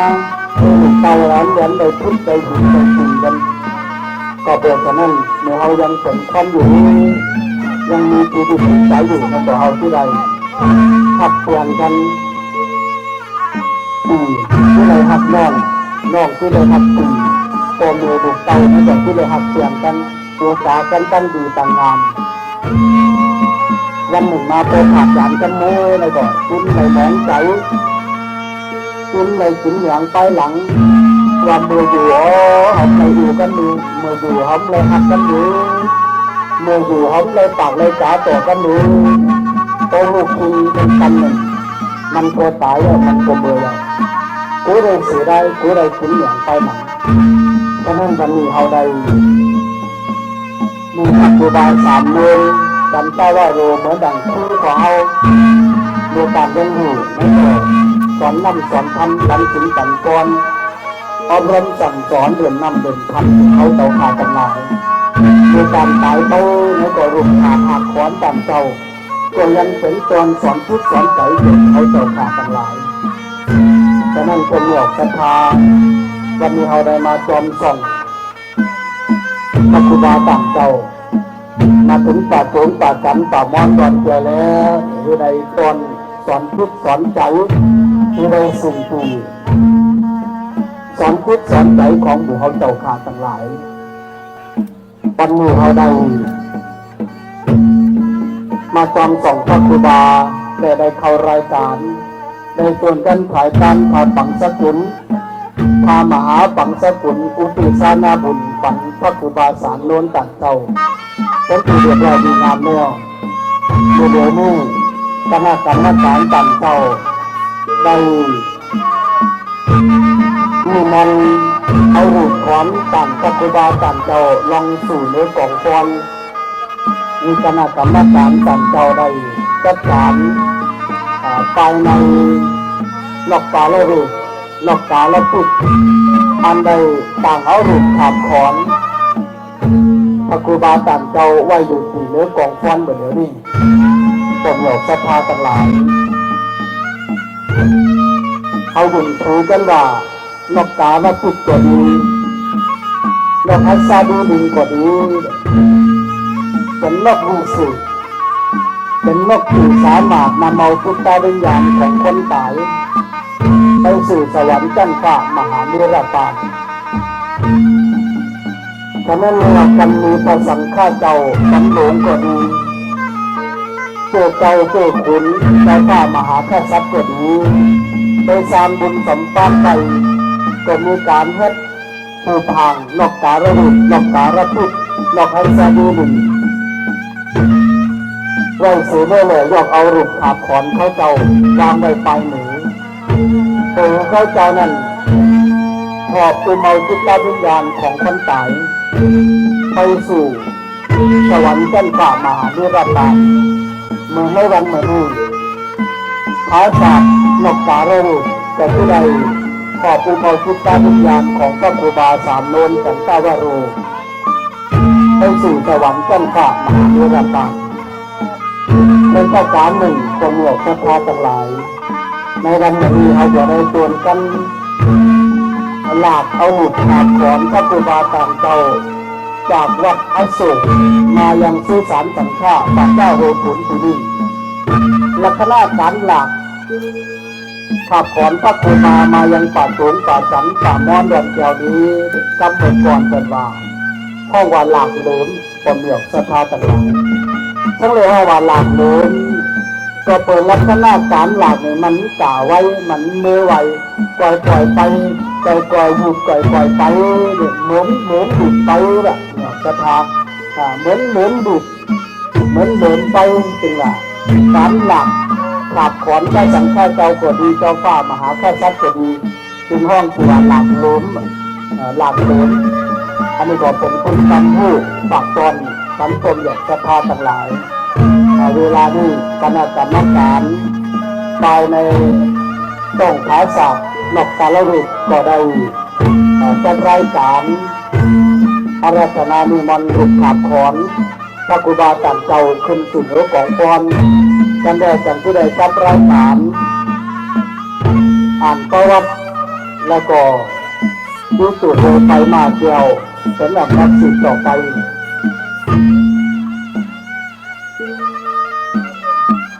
ผมหลอกศรัทธาภาษาหลอกกาลบุตรอันหลอกศรัทธาเขาหันอยู่เหมือนเดิมนี่เป็นภาษาหลอกกาลบุตรฝีมือของพระครูบาบุญหลวงวัดกอต่างเมืองเชียงใหม่ต่างเจ้าได้เมตตามาหางแห่งวัดปันหลอกกาลบุตรแต่ตูก่อนมาภาษาตู้วัดเป็นคนต่างเจ้าก็ได้มาให้หลอกฮัสซาดีดินไปหอบอุโมงค์จิตวิญญาณของพระสาธุเจ้าขึ้นสู่สวรรค์ชั้นฟ้าถึงแม้วันนี้พระครูบาเจ้าพร้อมกับโดยคณะผมหยกศรัทธาคณะนักดนตรีจากเมืองเชียงใหม่ก็มาถือต่อยปุริยานนทรีอันก้องไก่กับโดยตรีสังขารธรรมปันผมหยกศรัทธาทั้งหลายได้หู้ได้หันได้ยินได้ฟังพระครูบาเจ้าก็ได้เมตตามาพร้อมกับโดยคณะศรัทธาคณะนักดนตรีจากเมืองเชียงใหม่ก็ได้มาจัดรายการเป็นการส่งสักการของพระครูบาสามโนนจันตาวโรในวันมื้อนี้เวลานี้ไปกองฟอนภาษานกกาลวิกก็เรียบร้อยสัมพลบุรมวลแล้วขอนิมนต์พัฒนาสังฆากรรมการเก่าเข้าสู่รายการต่อไปครับโอเคเดี๋ยวนี้ก็รายการโคดิเจ็ดยกเอาภาษาตั้งทำไว้ของพรอื่นเรียบร้อยแล้วเนาะสลาบอกให้ก็จัดการเขียนคือมันเรียบร้อยดีงามยาวเลยต่อไปเป็นรายการโคดิแปดขอไว้สารัตนานิมนต์พระมหาเจ้าไผ่เจ้าอาวาสวัดสามัคคีกระเต่าอ่านประวัติเลยยอแล้วก็พระภิกขุเสาเจ้าวัดโหกาสอ่านมาไอ้ไข่ขาขอไว้สารัตนานิมนต์ครับขอกราบไว้สาพระมหาเถรานุเถระเจ้าทุกตนทุกองค์ประวัติย่อตันเจ้าพระครูบาสามโนนจันตาวโรอายุ80วัดสา60อาติตาเจ้าอาวาสวัดอโศกเขต1เมืองเชียงตุงตันเจ้าพระครูบาสามโนนจันตาวโรเกิดมาในปีรับเล่าสุราสาขาใด1,300ตาย7โตพุทธศักราช2,509โตเดิน4คืน12ค่ำวันอังคารแม่นกับวันที่24 2เดือนเหงเก่าปาก56เกิดที่บ้านกาดพายกาดพายเมืองเชียงตุงป จีว่าอูหนานสามเมจีว่าปานางเอ่ยมนมีพี่น้องรวมต้องกันเก่าคอนหนึ่งใจหลงสองอูหนานหยีตาลสามใจสามโนนหรือว่าพระกุบาสามโนนสี่ปานางหน่อยคอนตีห้า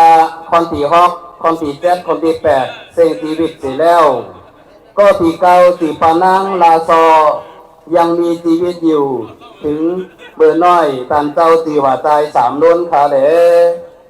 ถึงมาปีดับเม็ดจุลสักขาใด1,317 ตัวพุทธสักขาด2,019 ตัวเดือน5ขึ้น7ค่ำแบ่งวันอังคารเป็นเก้าวันที่17 2เลินเหงเก้าปาก56ปอเมตันเจ้าคืออูหนาน3เด้ปานางเอ่ยมนเล่ใจหลงนางอีบานกัดทายเอิญกัดทายเมืองเสียงถุงก็ยกเอาลูกตอนเล่หลานใจสามโนนเข้าบทเป็นสามเณรอยู่วัดเรียนธรรมเตกทำสูตรปีวัดกัดทายเอิญกัดทายเมืองเสียงถุงเป็นเวลาอยู่ฮอกปีแต้มแล้วก็เลยย้ายเข้ามาอยู่วัดอาโศกเขต1เมืองเสียงถุงเมื่อปีจุลศักราชได้1,323 ตัวเมื่ออายุตามเจ้าเลย16 ปีแต้มนั่นค่ะแหละถึงมาเมื่อปีรับใจจุลศักราชได้1,327 ตัวพุทธศักราช2,529 ตัวเดินหาออกเก้าคำแบ่งวันอังคารแบบตัดก็วันที่28 2เดินถึงเก้าปาก66ก็บังเกิดมานี้พอออกหลงโผอายบุญไม่ออกปานางลาบานหม่อนเลือเขต3เมืองเสียงถุงเลยมายกยอต่างเจ้าสามเณร3โนนสันตวโลขึ้นถึงอุปสัมปตากรรมเป็นพระภิกขุที่โรงอุโบสถขันธาสีมาที่วัดบ่อนเลอเขต3เมืองเสียงถุงโดยมีสมเด็จอาจยธรรมบุญญาณวุฒิวัดพระสิงห์หลงโหกาบเขต3เมืองเสียงถุงเป็นพระอุปชัยค่ะแหละถึงมาเมื่อปีพฤษภาจุลศักราชใด1,340 ตัวพุทธศักราช2,542 ตัวเดินแปดออก12ค่ำแมงวันเสาร์แมนตับกับวันที่17ออกเลินถึงเก้าบาท78ก็บังเกิดมามีอุปาสิกาไม่ออกหลงปานางหองเป็นเก้าลูกเก่าเป็นเก้าลูกตายจีว่าปอกตาย3 คำลูกไปจีว่าสลามานางกินทาเมบ้านอาโศกไลมีจิตเจตนาศรัทธาได้มายกเอาต่างเจ้าพระภิกขุ3โนนขึ้นถึงอากาถานันตรานามายาสะที่ว่าภาษาที่3โนนสันตาวโลฐานาติวัดอินทราภุพารามเขต4เมืองเสียงถุงโดยมีสมเด็จอาจยธรรมบุญญาณวุฒิวัดพระสิงห์หลงโหกาบเขต3เมืองเสียงถุงเป็นเผ่าประชายคาเหลถึงมาปีกาบสง่าจุลศักราชใด1,376 ตัวพุทธศักราช2,578เดิน4ออกเชือดคำแปลงวันเสาร์แม่นเก้าวันที่31เดือน2015ก็บังเกิดหมายมีมหาอุปาสกมหาอุปาสิกาผู้มีนามาชื่อว่าเจ้ามหาวังสะรัตนะทิปะนามายาสะแก้วติดเมออกหลงเมเทาปานางหอมและเมเทาปานางหลีพ่อมลูกเตาและโปดเทาปานางอ่อนปานเมืองเงินไลมายอกเอาต่างเจ้าภาษาที่3โนนจันตวโลขึ้นถึงอากาฐานันตรานามายาสะปาตะกาวิเศษในสุวรรณบัตรบาพระครูบา3โนนจันตวโลสุขิโตโดยมีสมเด็จอาญาธรรมพระเจ้าใส่แก้วเขมาจารีวัดหลวงเจียงยืนเขต4เมืองสิงห์ตุงเป็นพระอุปชัยคาแหลการศึกษาเมื่อปี1,317 ตัวถึง23บวชเป็นสามเณรถือว่าเป็นทำเตศสวดน้ำสวดธรรมที่วัดกาดไทยเอิญกาดไทยเมืองเจียงตุงเป็นเวลา6 ปีเมื่อปี1,323 ตัวก็เลยย้ายเข้ามาอยู่วัดอาโศกเขต1เมืองเจียงตุงเป็นเวลา6 ปี เมื่อปี1328ถึง30โตก็ได้ขึ้นเรียนนักธรรมชั้นตรีชั้นโทนักธรรมชั้นเอกที่โรงเรียนภาคปริยัติธรรมสังฆราชูปถัมภ์วัดอรัชฐานหลวงโหคงเขต3เมืองเชียงตุงผลงานจ่อยการศาสนา1เมื่อปี1329โตเลยไปเปิดโรงเรียนได้เป็นผู้สอนที่โรงเรียนวัดบ้านเมาเป็นเวลาอยู่5เดือน2ปี1332ถึง35ได้เป็นผู้สอนที่โรงเรียนภาคปริยัติธรรมวัดป่าสามเอิงกัดเต่าเมืองเชียงตุงเป็นเวลาอยู่3ปี3เมื่อปี1336ถึง39เลยเป็นผู้สอนที่โรงเรียนภาคปริยัติธรรมวัดราชถางหลงเป้งซางเรียงเมืองเปงเมืองไตพระดอกคงเป็นเวลาอยู่4 ปีปลาย4เมื่อปี1340โตถึง45ได้เป็นครูสอนที่โรงเรียนภาคปริยัติธรรมวัดหลงเมสอนได้วัดเวียงเหนือเวียงเมืองศาสตร์เมืองไตพระดอกคงเป็นเวลาอยู่5 ปีเมื่อปี1347โตถึง49เลยเป็นครูสอนที่โรงเรียนภาคปริยัติธรรมวัดหลงเสตานเรียงเมืองพยากเมืองไตพระดอกคงเป็นเวลาอยู่2 ปีปลายเมื่อปี1352ถึง55โตเลยเป็นเจ้าอาวาสที่วัดสามัคคีสวนดอกกัดเต่าเมืองเชียงตุงเป็นเวลาอยู่3 ปี7เมื่อปี1351โตเลยรับตำแหน่งเป็นโผนาประธานอยู่วัดสังฆานุมจนถึงปัจจุบันวันนี้ค่ะแหละท่านเจ้าพระครูบาสามโน้นสันตวโลก็ได้อยู่ในรอบภาคาสาวาพัฒน์ได้จ่อยการศาสนามากๆหลายๆเป็นเวลาถึง50-60 ปีจ่อยเหลือการศาสนาภาสังฆาภาษาวัฒนธรรมในเมืองเชียงตุงเราคือมีความเจริญรุ่งเรืองขึ้นมาได้รับตำแหน่งเป็นประธานโผนายุวสังฆานุมได้เหตุการณ์เผยแผ่ศาสนาหนังสือภาษาวัฒนธรรมต่างๆมาโดยตลอดถึงโบราณกรรมได้สร้างบุญสมปันไปนี่ค่ะแหละโอ้ยเพื่อนบ้านส่งเศร้าครัวสามนนโผหายไปเบามึงตาพ่อนาอาราบัดเดวิหานจังนี้ไผปล่อยไป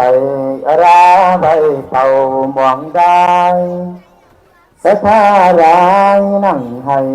เกินได้ตานตอนครูยินรู้ตอนกันเก่าผู้ว่าพอตายไปจังมีไผร่องเจ้าบ่เข้าสาธาได้หน้าผ่อนพร้อมน้อมมือขึ้นใส่วานเสียงซาตานตูนาเสียร่างกว่าตอนเดียวเบาเดียวสังทาเอาไว้หมู่สาธาอย่าตีตาเรื่องเจ้าพี่น้องเผ่าสัมพันธ์ขอขอนแก้มตั้งเจ้าผู้ว่าสำนนที่หายไปที่สังนอรู้รายมาจังฝ่ายเหนือเรายินกังเมาปั่นตาอารมณ์ผ้ามืดมองโบออกผู้เธอเตใส่อารมณ์ไม่เอาไผมันที่จังไรเกียนกาเอาเจ้ากว่าไก่วอยตอนเดียวคอยตามเจ้าไปเย้าเบาอ่อนขึ้นเบามึนตาพ่อนาพ่อมีวองสาธาจนกันมาอยู่เผาไปแล้วเต่าหายวายโอ้ยเสือร้ายเจ้าขาความหน้ากว่าตัววอยพระเสือยังเพื่อนนาอารมณ์ดีกว่าไหนนอ ปลาหอร้องเต่าจอยร้องคอยเบาหันนี้จีใจต้อมเตะขาคัวสำนุนผัดยันไตเตยนอสุดท้ายนี้ขอดวงวิญญาณต่างพระครูบาสามโนนสันตวโรอริจาวัดวัดอโศกเขตหนึ่งเมืองจิงตุงจงเข้าสู่สุคติตีดีคือสุขสันต์พระการมีมหาเนื้อละปานเขียนหยอดคาเรสาธุสาธุสาธุยินดีขอบคุณก็เลยตั้งเตาสองทอนที่ได้มาอ่านประวัติของพระครูบาสามโนนในวันนี้ต่อไปขอเชิญพระคณะสังฆะขอนิมนต์พระคณะสังฆะเลยเชิญบ่เหมียวสดาส่วนกันอยู่เต็ดนิ่มอกนิ่มใจเป็นเวลา1 นาทีค่ะปอปอดอะไรก็ปอดมาโหค่ะเนาะเอาไว้อะไรส่งดวงวิญญาณหอมจิตกำรดในใจว่าปองหนอแบบหนอหายใจเข้าก็ปองหนอหายใจออกก็แบบหนอเพื่อลมสมาธิเป็นน้ำหนึ่งใจเดียวส่งดวงวิญญาณตันเจ้าสู่สุคติมีมหานิลาปังนั้น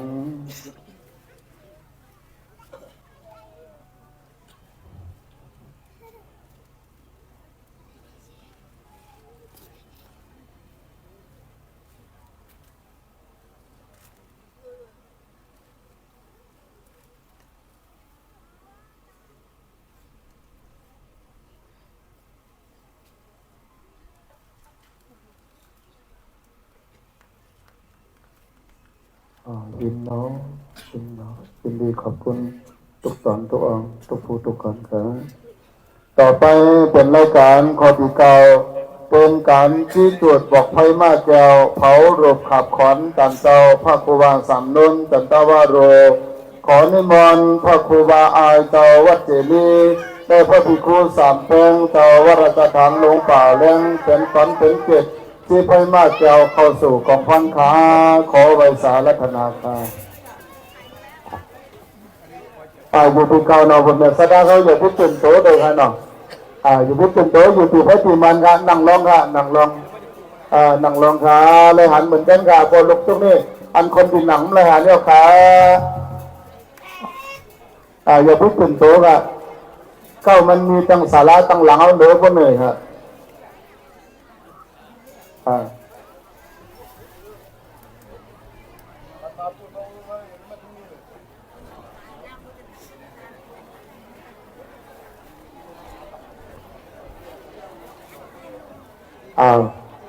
นั่งลงกันเนาะ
ข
เ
หมดสองกาสำหรับพระคณะสังฆาขึ้นไปตั้งเด้อกันนะเด็กกาพระคณะสังฆาขึ้นไปตั้งเด้อครับ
เมตตาพัฒนาสังฆาสามเณรนะ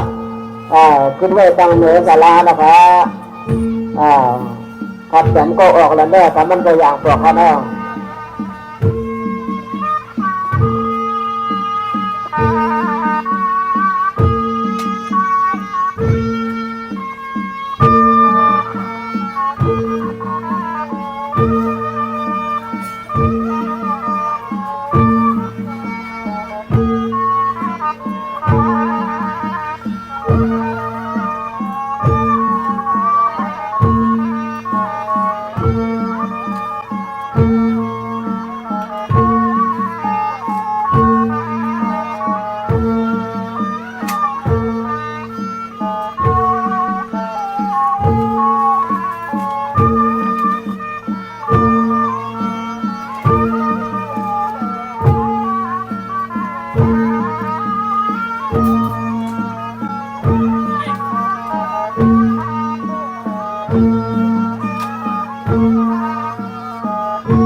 พี่น้องเสื้อขาวก็ดีเนาะพี่น้องเสื้อแดงก็ดีเนาะเจอกันเก็บตู้เก็บตังค์ขึ้นค่ะ